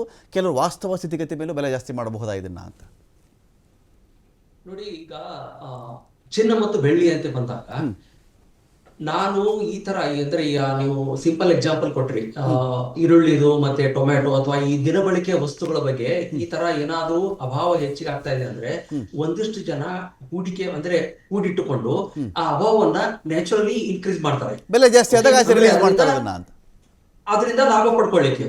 ಬಟ್ ಆ ತರ ಈಗ ಸಿಚುವೇಶನ್ ದಲ್ಲಿ ಆಗ್ತಾ ಇಲ್ಲ. ನಾನು ಆಗ್ಲೇ ಹೇಳಿದ ಹಾಗೆ ಅಥವಾ ರುದ್ರಮೂರ್ತಿ ಅವರು ಹೇಳಿದ ಹಾಗೆ 2-3 ಕಾರಣಗಳಿಂದ ಈ gold and silver price up ಆಗ್ತಾ ಇದೆ. ಸೊ ಇಲ್ಲಿ ಮೇಜರ್ ಆಗಿ ಈ ಅಭಾವ ಇದೆ ಅಥವಾ ಈ ಅಭಾವ ಆಗತ್ತೆ ಅಂದ್ಬಿಟ್ಟು ಯಾರಾದ್ರೂ ಅಷ್ಟು ಚಿನ್ನವನ್ನು ಅಷ್ಟು ಬೆಳ್ಳಿಯನ್ನ ಒಂದು ಕಡೆ ಇಟ್ಕೊಂಡ್ಬಿಟ್ಟು ಕೃತಕ ಅಭಾವನ ಸೃಷ್ಟಿ ಮಾಡ್ತಾ ಇಲ್ಲ ಅಂತ ನಾನು ಹೇಳಿ ಬಯಸ್ತೀನಿ. ಸೊ ಅದು ಒಂದು ಕ್ಲಿಯರ್ ಇರ್ಬೇಕು. ಯಾಕಂದ್ರೆ ಈ ಅಭಾವ ಆಗ್ತಾ ಇರೋದು ಯಾವಾಗ ಆಗುತ್ತೆ ಅಂದ್ರೆ ನಾನು ಆ ಮಟ್ಟಿಗೆ ನಾನು ಗೋಲ್ಡ್ ಅಂಡ್ ಸಿಲ್ವರ್ ಅಥವಾ ಯಾವುದೇ ಕಮೋಡಿಟಿಯನ್ನ ನನ್ನ ಕಡೆ ಹೋಲ್ಡ್ ಮಾಡ್ಲಿಕ್ಕೆ ನಾನು ಕೆಪಬಲ್ ಇದ್ದೀನಿ ಅಂದಾಗ ಇದು globally impossible. And more over ಇದಕ್ಕೆ ಈ ಸರಿ ಅಪ್ ಆಗಿರುವಂತಹ ರೀಸನ್ಸೇ ಬೇರೆ ಇರೋದ್ರಿಂದ ಕೃತಕ ಅಭಾವವನ್ನು ಸೃಷ್ಟಿ ಮಾಡಿದ್ದಾರೆ ಅಂತ ನಾನು ಹೇಳಿಕ್ ಬಯಸುದಿಲ್ಲ. ನಂತರ 2ನೇ ಕ್ವಶನ್ ಏನಾಗಿತ್ತು ನಿಮ್ದು ಅಂದರೆ ಇದರಿಂದ 2ನೇದು ಈ ಆಮದು ಇನ್ಫ್ಲೇಷನ್, ಆಮದು ಹಣದುಬ್ಬರ. ನಮಗೆ 85 to 90% ನಾವು ಆಮದು ಮಾಡ್ಕೊಳ್ತಾ ಇದ್ದೀವಿ. ಈ ಸಿಚುವೇಶನ್ನಲ್ಲಿ ಇಂಧನ ಬೆಲೆ ಜಾಸ್ತಿ ಆಯಿತು ಅಂದ ತಕ್ಷಣ ಎಲ್ಲ ಪದಾರ್ಥಗಳ ಮೇಲೂ ಕೂಡ FMCG ಸೆಕ್ಟರ್ ಏನು ಮಾಡಿಬಿಡ್ತಾರೆ, ಆಟೋಮೆಟಿಕ್ ಜಾಸ್ತಿ ಮಾಡಿಬಿಡ್ತಾರೆ. ಅದನ್ನು 1 ಲೀಟ್ರ್ 5 ರೂಪಾಯಿ ಜಾಸ್ತಿ ಆಯಿತು ಅಂತ ಸುದ್ದಿ ಬರಲಿ, ಅದು ಟೀಗೂ ಎಫೆಕ್ಟ್ ಆಗ್ಬಿಟ್ಟು ಟೀಗೆ 5 ರೂಪಾಯಿ ಜಾಸ್ತಿ ಮಾಡಿಬಿಡ್ತಾನೆ. 1 ಕಪ್ ಟೀಗೆ 5 ರೂಪಾಯಿ ಜಾಸ್ತಿ, ಏನಕ್ಕೆ ಪೆಟ್ರೋಲ್ ಜಾಸ್ತಿ ಆಯ್ತು ರೀ ಅಂತಾನೆ. ಇನ್ನೊಂದು ವಿಷಯ ಸರ್, ಟೀ ಬೆಲೆನೋ ಕಾಫಿ ಬೆಲೆನೋ ಒಮ್ಮೆ ಜಾಸ್ತಿ ಆಯಿತು ಅಂತ ಅಂದ್ಕೊಳ್ಳಿ, ಜೀವಮಾನದಲ್ಲಿ ಎಂದೂ ಅದು ರಿವರ್ಸ್ ಆಗಲ್ಲ. ಟೀ ಮತ್ತು ಕಾಫಿ ಒಮ್ಮೆ ಜಾಸ್ತಿ ಯಾವತ್ತಿಗೂ ಜೀವಮಾನದಲ್ಲೇ ಟೀ ಮತ್ತು ಕಾಫಿ ಬೆಲೆ ರಿವರ್ಸ್ ಆಗಿದ್ದು ಇತಿಹಾಸನೇ ಇಲ್ಲ. ಅದು ನೋಡಿ, ಅದಕ್ಕೆ ಇನ್ಫ್ಲೇಷನ್ ಅನ್ನೋದು ಸ್ಲೋ ಪಾಯ್ಸನ್ ಅಂತಾರೆ. ನಾವು ಬಹಳಷ್ಟು ಜನ ಅದರ ಬಗ್ಗೆ ಗಮನನೇ ಕೊಡೋದಿಲ್ಲ. ಸಿಂಪಲ್ ಆಗಿ ಹೇಳ್ಬೇಕಂದ್ರೆ ಒಂದು 10-15 ವರ್ಷದ ಹಿಂದೆ ಅಕ್ಕಿ ಬೆಲೆ ಎಷ್ಟಿತ್ತು, ಈಗ ಅಕ್ಕಿ ಬೆಲೆ ಎಷ್ಟಾಗಿದೆ. ಸೊ ಆ ತರ ನೋಡ್ತಾ ಹೋದ್ರೆ ಆಬ್ವಿಯಸ್ಲಿ ಇನ್ಫ್ಲೇಷನ್ ನಮ್ಮನ್ನ ಸ್ಲೋ ಪಾಯ್ಸನ್ ಆಗಿ ಕಿಲ್ ಮಾಡ್ತಾ ಇರುತ್ತೆ. ಸೊ ಇಲ್ಲಿ ಈ ಪರ್ಟಿಕ್ಯುಲರ್ಲಿ ಇಂಥ ಸಿಚುವೇಶನ್ ದಲ್ಲಿ ಡಾಲರ್ ಅಪ್ರಿಶಿಯೇಟ್ ಆಗಿ ರುಪಿ ಡಿಪ್ರಿಶಿಯೇಟ್ ಆಗೋದ್ರಿಂದ ಏನಾಗುತ್ತಂದ್ರೆ ಈ ಕ್ರೂಡ್ ಆಯಿಲ್ ಹೆಚ್ಚಿಗಾಗುತ್ತೆ. ಕ್ರೂಡ್ ಆಯಿಲ್ ಹೆಚ್ಚಿಗೆ ಆದ ತಕ್ಷಣ ಈ ಪೆಟ್ರೋಲ್ ಡೀಸೆಲ್ ರಿಲೇಟೆಡ್ ಈಗ ನಾವೇನ್ ತಿಳ್ಕೊಂಡಿದ್ವಿ ಅಂದ್ರೆ ಪೆಟ್ರೋಲ್ ಮತ್ತು ಡೀಸೆಲ್ ಅನ್ನ ನಾವು ನಮ್ಮ ವೆಹಿಕಲ್ ಗೆ ಮಾತ್ರ ಯೂಸ್ ಮಾಡ್ತೀವಿ, ಬೇರೆ ಯಾವ್ದಕ್ಕೂ ಯೂಸ್ ಆಗಲ್ಲ ಅಂತ ನಾವು ತಿಳ್ಕೊಂಡಿರ್ತೀವಿ. ಬಟ್ ಹಾಗೇನಿಲ್ಲ, ಇಂಡೈರೆಕ್ಟ್ ಆಗಿ ಈ ಗ್ಯಾಸು, ಪೆಟ್ರೋಲ್ ಮತ್ತೆ ಡೀಸೆಲ್ ಎಲ್ಲೆಲ್ಲಿ ಯೂಸ್ ಮಾಡಿರುವಂತ ಇಂಡಸ್ಟ್ರಿ ಇರುತ್ತಲ್ಲ, ಫಾರ್ ಎಕ್ಸಾಂಪಲ್ ಎಲ್ಲೇ ಒಂದು ಪ್ರೊಡಕ್ಷನ್ ಆಗುತ್ತೆ ಅಂತ ತಿಳ್ಕೊಳ್ಳಿ. ಪ್ರೊಡಕ್ಷನ್ ಆದ ನಂತರ ಆ ಸರಕನ್ನ ನಮ್ಮ ಮನೆ ಬಾಗಿಲಿಗೆ ತರಲಿಕ್ಕೆ ಒಂದು ವೇ ಇಂದ ತರ್ತಾರೆ. ಒಂದು ವೇ ಇಂದ ತರಬೇಕಂದ್ರೆ ಅಲ್ಲಿಯೂ ಕೂಡ ಪೆಟ್ರೋಲ್ ಅಥವಾ ಡೀಸೆಲ್ ಯೂಸ್ ಆಗುತ್ತೆ, ಮ್ಯಾನುಫ್ಯಾಕ್ಚರಿಂಗ್ ದಲ್ಲಿಯೂ ಕೂಡ ಪೆಟ್ರೋಲ್ ಡೀಸೆಲ್ ಯೂಸ್ ಆಗುತ್ತೆ. ಸೊ ಎಲ್ಲಾ ಕ್ಷೇತ್ರಗಳಲ್ಲೂ ಕೂಡ ಈ ಪೆಟ್ರೋಲ್ ಡೀಸೆಲ್ ಇಂಪ್ಯಾಕ್ಟ್ ಆಗೇ ಆಗುತ್ತೆ. ಸೊ ಇದರಿಂದ ಈ ಏರಿಕೆ ಏನಿದೆಯಲ್ಲ, ಆಬ್ವಿಯಸ್ಲಿ ಏರಿಕೆ ಹಾಗೆ ಆಗುತ್ತೆ. ಈ ಏರಿಕೆ ಹೆಚ್ಚಿಗೆ ಆದ ತಕ್ಷಣ ಅದು ಕಡಿಮೆ ಆಗಿರುವಂತಹ ಒಂದಿಷ್ಟು ಕ್ಷೇತ್ರಗಳಿದ್ರು ಕೂಡ ಅದನ್ನ ಬಿಸ್ನೆಸ್ ಮ್ಯಾನ್ ಅಪಾರ್ಚುನಿಟಿ ಅಂತ ಯೂಸ್ ಮಾಡ್ಕೊಂಡ್ಬಿಟ್ಟು ಅದನ್ನ ಹಾಗೆ ಕಂಟಿನ್ಯೂ ಮಾಡುವಂತ ಚಾನ್ಸಸ್ ಇರುತ್ತೆ. ಬಟ್ ನಾನು ಏನ್ ಹೇಳಿಕ್ ಬಯಸ್ತೀನಿ ಅಂದ್ರೆ ಈ ಗ್ಲೋಬಲಿ ಎಕನಾಮಿಕ್ ಸಿಚುವೇಶನ್ ಈ ಅನ್ಸರ್ಟನಿಟಿ ಆಗಿರೋದ್ರಿಂದ ಅಂಡ್ ಮೋರ್ ಓವರ್ ಈ ಡಾಲರ್ ಟರ್ಮ್ ತುಂಬಾ ಅಪ್ರಿಶಿಯೇಟ್ ಆಗಿ ರುಪಿಗೆ ಅಗೇನ್ಸ್ಟ್ ಡಿಪ್ರಿಶಿಯೇಟ್ ಆಗಿರೋದ್ರಿಂದ ಆಬ್ವಿಯಸ್ಲಿ ಇನ್ಫ್ಲೇಷನ್ ಹೆಚ್ಚಿಗಾಗುತ್ತೆ, ಕ್ರೂಡ್ ಆಯಿಲ್ ಹೆಚ್ಚಿಗಾಗಿರೋದ್ರಿಂದ ಎಲ್ಲಾ ಕ್ಷೇತ್ರಗಳಿಗೂ ಇದು ಇಂಪ್ಯಾಕ್ಟ್ ಕೊಟ್ಟೆ ಕೊಡುತ್ತೆ. ಗೋಲ್ಡ್ ಸಿಲ್ವರ್ ಬರೋದಾದ್ರೆ ಬಸವರಾಜ್ ಸರ್, ಗೋಲ್ಡ್ ಅಂಡ್ ಸಿಲ್ವರ್ಗೆ ಬರೋದಾದ್ರೆ ನಿಮ್ ಪ್ರೆಡಿಕ್ಷನ್ ಏನು sir by this year end? ಅಥವಾ ಇನ್ಯಾರೋ ಹೇಳ್ತಾ ಇದ್ರು 2035 ವೇಳೆಗೆ 1 ಗ್ರಾಮ್ ಚಿನ್ನ 50,000 ರೂಪಾಯಿ ಆಗಬಹುದು, ಒಬ್ಬ ಪ್ರಿಡಿಕ್ಷನ್ ಇದೆ. ಕಿಯೋಸಾಕಿ ನೋಡಿದ್ರೆ 9 ಲಕ್ಷ ಆಗ್ಬಿಡುತ್ತಪ್ಪ 10 ಗ್ರಾಮ್ ಚಿನ್ನ ಅಂತ ರಾಬರ್ಟ್ ಕಿಯೋಸಾಕಿ ಅವರು ಒಂದು ಪ್ರಿಡಿಕ್ಷನ್ ಅಂತ ಅವ್ರು ಹೇಳ್ತಾ ಇದ್ದಾರೆ. What's your prediction sir related to gold and silver? ನೋಡಿ, ಪ್ರಿಡಿಕ್ಷನ್ ಅಂತ ನಾನು ಪರ್ಟಿಕ್ಯುಲರ್ ಆಗಿ ನಂಬರ್ ಹೇಳಲ್ಲ. ಓಕೆ, ಬಟ್ ಇದೇ ಅನ್ಸರ್ಟನಿಟಿ ಇನ್ನೂ ಹೆಚ್ಚಿಗೆ ಆಗ್ತಾ ಹೋದ್ರೆ ಅಥವಾ ಇದೇ uncertainty global and economical situation ಇಷ್ಟೇ ಇದ್ರೆ ಅಪ್ ಟ್ರೆಂಡ್ ಆಬ್ವಿಯಸ್ಲಿ ಆಗೇ ಆಗುತ್ತೆ. ಈಗ ಒಂದು 2 ತಿಂಗಳ ಹಿಂದೆ ಅಥವಾ 1 ತಿಂಗಳ ಹಿಂದೆ ಏನ್ ಡೌನ್ ಟ್ರೆಂಡ್ ಇತ್ತಲ್ಲ, ಇದಕ್ಕಿಂತ ಮತ್ತೆ ಅಪ್ ಟ್ರೆಂಡ್ ಆಗುತ್ತೆ. ನಂತರ ಆಲ್ ಟೈಮ್ ಹೈನೂ ರೀಚ್ ಆಗ್ಬೋದು ಕೆಲವೇ ವರ್ಷಗಳಲ್ಲಿ ಅಥವಾ ಕೆಲವೇ ತಿಂಗಳಲ್ಲಿ. ಬಟ್ ಹಾಗಂದ ತಕ್ಷಣ ಕಣ್ಣು ಮುಚ್ಚಿ ಇನ್ವೆಸ್ಟ್ ಮಾಡಬೇಡಿ. ಯಾಕಂದ್ರೆ ನೀವು ಒಂದು 100 ವರ್ಷದ ಹಿಸ್ಟ್ರಿ ತೆಗೆದು ನೋಡಿದ್ರೆ ಅಥವಾ ಒಂದು 50 ವರ್ಷದ ಹಿಸ್ಟ್ರಿ ತೆಗೆದು ನೋಡಿ, gold is highly volatile asset class than the equity. ನಾವ್ ಏನ್ ತಿಳ್ಕೊಂಡಿದೀವಿ ಅಂದ್ರೆ ಗೋಲ್ಡ್ ಮತ್ತೆ ಬೆಳ್ಳಿಯಲ್ಲಿ ಇನ್ವೆಸ್ಟ್ ಮಾಡಿದ್ರೆ, ಚಿನ್ನ ಮತ್ತು ಬೆಳ್ಳಿಯಲ್ಲಿ ಇನ್ವೆಸ್ಟ್ ಮಾಡಿದ್ರೆ ನಮ್ಗೆ ಎಂದೂ ಮೋಸ ಆಗಲ್ಲ ಅಂತ ತಿಳ್ಕೊಂಡಿದೀವಿ. ಯಾಕೆ ಅಂದ್ರೆ we are A long term investor for gold and silver. But ಅದೇ ಈ ಸ್ಟಾಕ್ ಮಾರ್ಕೆಟ್ ಅದಕ್ಕೆಲ್ಲ ಬಂದಾಗ ಇವತ್ತು ಒಂದು 10% ಡೌನ್ ಆದ್ರೆ ದುಡ್ಡು ತಕೊಂಡ್ಬಿಡ್ತೀವಿ, ಲಾಸ್ ಆಗತ್ತಂತ. ನಾವು ಈಗ ಸಿಲ್ವರ್ ಅನ್ನೇ ನೋಡಿ ಎಲ್ಲಿವರೆಗೆ ಹೋಗಿತ್ತು, ಅದು ಹೋಗ್ಬಿಟ್ಟು ಎಷ್ಟು ಡೌನ್ ಆಗಿದೆ. ಈಗ ಈ ಡೌನ್ ಆಗಿದೆ ಅಂದ ತಕ್ಷಣ ಫಿಸಿಕಲ್ ಗೋಲ್ಡ್ ಅಥವಾ ಸಿಲ್ವರ್ ತಗೊಂಡು ಹೋಗ್ಬಿಟ್ಟು ಸೆಲ್ ಮಾಡಲ್ಲ, ಯಾಕಂದ್ರೆ they have A long term view. So ಅದಕ್ಕೋಸ್ಕರ ನಾನ್ ಪ್ರಿಡಿಕ್ಷನ್ ಅನ್ನೋಕ್ಕಿಂತ ಇದೇ ಅಪ್ ಟ್ರೆಂಡ್ ಕಂಟಿನ್ಯೂ ಆಗುತ್ತೆ. ಎಲ್ಲಿವರೆಗೆ ಕಂಟಿನ್ಯೂ ಆಗುತ್ತೆ ಅಂದ್ರೆ ಈ ಅನ್ಸರ್ಟನಿಟಿ ರಿಸಾಲ್ವ್ ಆಗುವವರೆಗೆ. ಅನ್ಸರ್ಟನಿಟಿ ಇನ್ನೂ ಹೆಚ್ಚಿಗಾದ್ರೆ obviously gold and silver price up ಆಗುವಂತ ಚಾನ್ಸಸ್ ತುಂಬಾ ಇದೆ. ಫೈನ್, ಮುರಳೀಧರ್ ಸರ್, ಈ ಅನ್ಸರ್ಟನಿಟಿ ಅನ್ನೋ ಒಂದು ವರ್ಡ್ ಅವ್ರು ಬಳಸ್ತಾ ಇದ್ರು. ಈ ಅನ್ಸರ್ಟನಿಟಿ ಅಥವಾ ಈ ಅಸ್ಥಿರತೆಯನ್ನು ಸ್ಥಿರವಾಗಿ ಅಮೆರಿಕ ಇದೇ ರೀತಿ ಇರುವಂತೆ ನೋಡಿಕೊಳ್ತಾ ಇದೆಯಾ? ಸಹಜವಾಗಿ ಸ್ವಾಭಾವಿಕವಾಗಿ ಅಸ್ಥಿರತೆ ಕ್ರಿಯೇಟ್ ಆಗ್ತಿರೋದಾ? ಅಥವಾ ಮೇಕ್ ಅಮೆರಿಕಾ ಗ್ರೇಟ್ ಅಗೇನ್ ಅನ್ನೋ ಕಾರಣಕ್ಕೆ ಈ ಮೊದಲೆಲ್ಲ ಇತ್ತಲ್ಲ ಸರ್, ವಿಶ್ವ ಗೆದ್ದು ಬಿಡ್ತೀನಿ ನಾನು ಅಂಥೇಳಿ, ವಿಶ್ವ ಗೆಲ್ಲುವ ಹಾದಿಯ ಬೇರೆ ಸ್ವರೂಪದಲ್ಲಿ ಟ್ರಂಪ್ ಈ ಕಡೆ ಎಲ್ಲ ಬರ್ತಿರೋದಾ ಈ ರೀತಿ? ಇಲ್ಲ, ಟ್ರಂಪ್ ಆಗಲಿ ದೇವರೇ ಇಳಿದು ಬಂದರೂ ಪ್ರಪಂಚದ ಎಕಾನಮಿನ ಕಂಟ್ರೋಲ್ ಮಾಡೋಕ್ಕೆ ಆಗಲ್ಲ. ಓಕೆ, ಒಬ್ಬನ ಕೈಲಿ ಆಗಲ್ಲ, ಇದು ಒಬ್ಬನ ಕೈಲಿ ಆಗಲ್ಲ. ಒಂದು. ಎರಡನೇದು, ಮುಕ್ತ ಮಾರುಕಟ್ಟೆ ನಮ್ಮದು, ವೆಲ್ಫೇರ್ ಮಾರುಕಟ್ಟೆ ಬೇರೆ. ಓಕೆ, ಆಡಮ್ ಸ್ಮಿತ್ ಹೇಳ್ದಂಗೆ ವೆಲ್ಫೇರ್ ಮಾರುಕಟ್ಟೆ ಬೇರೆ. ಬಹುಶಃ ನಿಮಗೆಲ್ಲ ಗೊತ್ತಿರಲ್ಲ ಅನ್ಸುತ್ತೆ, ಇಲ್ಲಿ ಯಾರಾದರೂ ಹಿರಿಯರಿದ್ರೆ ಗೊತ್ತಿರುತ್ತೆ. ಸ್ವಲ್ಪ ವರ್ಷ ಹಿಂದೆ ಶ್ರೀರಾಮುಲು ಅಂತ ಒಬ್ರು ಫುಡ್ ಮಿನಿಸ್ಟರ್ ಇದ್ರು ಕರ್ನಾಟಕದಲ್ಲಿ. ಮಸಾಲೆ ದೋಸೆ 2 ರೂಪಾಯಿ, ಇಡ್ಲಿ 10 ಪೈಸಾ ಮೇಲೆ ಮಾರಬಾರ್ದು ಅಂತ ರೂಲ್ ಮಾಡಿಬಿಟ್ರು. ಓಕೆ. NT ರಾಮರಾವ್ ಆಂಧ್ರ ಪ್ರದೇಶದಲ್ಲಿ ಊಟ 2 ರೂಪಾಯಿ ಮೇಲೆ ಮಾಡಬಾರ್ದು ಅಂತ ಮಾಡಿಬಿಟ್ರು. ಅದು ವೆಲ್ಫೇರ್ ಸ್ಟೇಟ್. ಓಕೆ. ಅಂದರೆ state was not reimbursing, it was asking you to suffer. Okay, ನನಗೆ ಚೆನ್ನಾಗಿ ನೆನಪಿದೆ, MTR ಹೋಟೆಲ್ ಮುಚ್ಚಿಬಿಟ್ಟಿದ್ರು. ಒಂದು, ಇದು ವೆಲ್ಫೇರ್ ಸ್ಟೇಟು. ಈಗಿರೋದು ವೆಲ್ಫೇರ್ ಸ್ಟೇಟ್ ಅಲ್ಲ, ಎಕ್ಸ್ಪೆಂಡಿಚರ್ ಸ್ಟೇಟು. ಓಕೆ. ನನ್ನ ಭಾಷೆಯಲ್ಲಿ ಹೇಳ್ಬಿಡ್ತೀನಿ, ಆಮೇಲೆ ನಿಮ್ಮ ಭಾಷೆಯಲ್ಲಿ ತರ್ಜುಮೆ ಮಾಡಿ. ಓಕೆ. ನಮಗಿದ್ದಿದ್ದು ಹರಿವು, ನಮಗೆ ಬೇಕಾಗಿರೋದು ಹರವು. ಅಷ್ಟು ಜಾಸ್ತಿ ಜನಕ್ಕೆ ತಲುಪಬೇಕು. ಓಕೆ. ಫಸ್ಟ್ ಟೈಮ್ ಸಿದ್ದರಾಮಯ್ಯ ಸರ್ಕಾರ ಬಂದು 1 ಮ್ಯಾನ್ ಚೀಫ್ ಮಿನಿಸ್ಟರ್ ಇದ್ದು 5 kg ಅಕ್ಕಿ ಕೊಡ್ತೀನಿ ಅಂದಿದ್ದು ವೆಲ್ಫೇರ್ ಸ್ಟೇಟ್. ಓಕೆ. ಈ ಸಲ ಗ್ಯಾರಂಟಿ ಕೊಟ್ಟಿದ್ದು ಹಣದ ಹರವು ಜಾಸ್ತಿ ಮಾಡೋ ಸ್ಕೀಮ್. ಜನರ ಕೈಯಲ್ಲಿ ಕೊಳ್ಳೋ ಸಾಮರ್ಥ್ಯ ಜಾಸ್ತಿ ಇರುತ್ತೆ. ನೀವು 2,000 ಕೊಟ್ಟಿಲ್ಲ ಅಂದರೆ 2,000 ಅಗತ್ಯಗಳು ಖರ್ಚಾಗ್ತಾ ಇತ್ತು. ಈಗ 2,000 ಕೊಟ್ಟು ಫ್ರೀ ಬಸ್ ಕೊಟ್ಟಿದ್ದರಿಂದ ಮೊಬಿಲಿಟಿ ಜಾಸ್ತಿ ಆಗಿ, ಸಣ್ಣ ಎಕ್ಸಾಂಪಲ್ ಹೇಳ್ತೀನಿ, ಒಂದು ದರ್ಶಿನಿ ಹೋಟ್ಲ್ ವ್ಯಾಪಾರ ಆಗುತ್ತೆ, ದೇವಸ್ಥಾನದ ಹುಂಡಿಲಿ ಜಾಸ್ತಿ ದುಡ್ಡು ಬೀಳುತ್ತೆ, ಮಕ್ಕಳು ಸಿನಿಮಾಗೆ ಹೋಗ್ತಾರೆ, ಎಲ್ಲ ಒಟ್ಟು ಕೂತ್ಕೊಂಡು ಊಟ ಮಾಡ್ತಾರೆ, ಸರ್ಕಾರಕ್ಕೆ GST ಬರುತ್ತೆ, ತೆರಿಗೆ ಬರುತ್ತೆ. ಈ ಪೆಟ್ರೋಲ್ ವಿಚಾರ, ಗೋಲ್ಡ್ ವಿಚಾರ. ಪೆಟ್ರೋಲು ಯುದ್ಧ ಆದ ಕೂಡಲೇ 2 ವಿಚಾರ ಆಗ್ಬೋದು. ಒಪೆಕ್ ಕಂಟ್ರೀಸು ನಾವು ಇದಕ್ಕೆ ಮೇಲೆ ಪೆಟ್ರೋಲ್ ಪ್ರೊಡ್ಯೂಸ್ ಮಾಡಲ್ಲ ಅಂದರೆ ರೇಟ್ ಜಾಸ್ತಿ ಆಗುತ್ತೆ. ಕರೆಕ್ಟ್. ಬಟ್ ಇರಾನು ದೈನಾಸಿ ಸ್ಥಿತಿಗೆ ಬಂದ ಮೇಲೆ ಮಾರಲೇಬೇಕು ಅಂದಾಗ, ಮಿಕ್ಕಿದ ಕಂಟ್ರೀಸು ಮಾರಲೇಬೇಕು ಅಂದಾಗ ಪೆಟ್ರೋಲ್ ಬೆಲೆ ಕಡಿಮೆ ಆಗುತ್ತೆ. ಈಗಾಗಲೇ ಮೊನ್ನೆಯಿಂದ ಇಂಡಿಯಾ ರಷ್ಯಾದಿಂದ ತಗೊಳ್ಳೋಕ್ಕೆ ಮತ್ತೆ ಶುರು ಮಾಡಿದೆ. ಸೊ ಪೆಟ್ರೋಲ್ ರೇಟ್ ಡಿಸ್ಟರ್ಬ್ ಆಗಲ್ಲ. ಗೋಲ್ಡ್ ರೇಟು $5,600 ಪರ್ ಔನ್ಸ್ವರೆಗೂ ಹೋಗ್ಬೋದು. 28 ಗ್ರಾಮ್ ಇದೆ ಅಲ್ವಾ ಸರ್? ಔನ್ಸ್ ಅಂದರೆ 28 ಗ್ರಾಮ್ ಹೆಚ್ಚು ಕಡಿಮೆ. ಅಂದರೆ ಇನ್ನೂ ಒಂದು 1,200 ಹೋಗ್ಬೋದು. ಓಕೆ. ಬಟ್ ಪಬ್ಲಿಕ್ಗೆ ಹೇಳೋದೇನು ಅಂದರೆ, ಸಾಮಾನ್ಯರು ಗೋಲ್ಡನ್ನ ಸಾಲ ಮಾಡಿ ತಗೋಬೇಡಿ. ಓಕೆ. ನಿಮ್ಮ ಹತ್ರ ಇರೋ ದುಡ್ಡಲ್ಲಿ ತಗೊಂಡ್ರೆ ಮಾರಬೇಡಿ. ಈಗ ತುಪ್ಪ ತಿನ್ನಕ್ಕೆ ಸಾಲ ಮಾಡಬೇಡಿ, ಗೋಲ್ಡ್ ತಗೊಳಕ್ಕೆ ಸಾಲ ಮಾಡಬೇಡಿ ಅಂತ. ತುಪ್ಪ ತಿನ್ನಕ್ಕೆ ಸಾಲ ಮಾಡಿ ಗೋಲ್ಡ್ ತಗೋಬೇಡಿ ದುಡ್ಡು ಮಾಡಕ್ಕೆ. ಓಕೆ. ನಿಮ್ಮ ಹತ್ರ ಸ್ಪೇರ್ ದುಡ್ಡಿದ್ರೆ ಗೋಲ್ಡು ಸಿಲ್ವರು ಬೇಡ ಅಂದ್ರೆ ಕಾಪರಲ್ಲೂ ಹಾಕ್ಬೋದು. ಓಕೆ. ಆದರೆ ಲಾಂಗ್ ಟರ್ಮಲ್ಲಿ ಇಟ್ಕೋಬೇಕು, ಮಾರಬಾರ್ದು. Thank you so much Muralidhar sir. Thank you Sadiq Pasha ಅವರೇ. ಥ್ಯಾಂಕ್ ಯು ಬಸವರಾಜ ತೋನಗಟ್ಟಿ ಅವರೇ. ಸಾಕಷ್ಟು ವಿಷಯಗಳ ಬಗ್ಗೆ ಮಾಹಿತಿ ಕೊಟ್ಟಿದ್ದೀರಿ. ಥ್ಯಾಂಕ್ ಯು ರುದ್ರಮೂರ್ತಿ ಅವರೇ. ತಮ್ಮ ಸಂಪರ್ಕ ಕಡಿತಗೊಳ್ತು, ಮತ್ತೆ ಸಂಪರ್ಕ ಮಾಡುವಂಥ ಒಂದು ಪ್ರಯತ್ನ ಕೂಡ ಮಾಡಿದ್ದೀವಿ. ಮತ್ತೊಮ್ಮೆ ಇದೇ ವಿಚಾರಕ್ಕೆ ಸಂಬಂಧಪಟ್ಟಂತೆ ಮಾತಾಡೋಣ. ಇಂಥ ಸಂದರ್ಭದಲ್ಲಿ ಗೋಲ್ಡ್, ಸಿಲ್ವರ್ ಮೇಯ್ನಾಗಿ ಹೈಲೈಟ್ ಆಗುತ್ತೆ.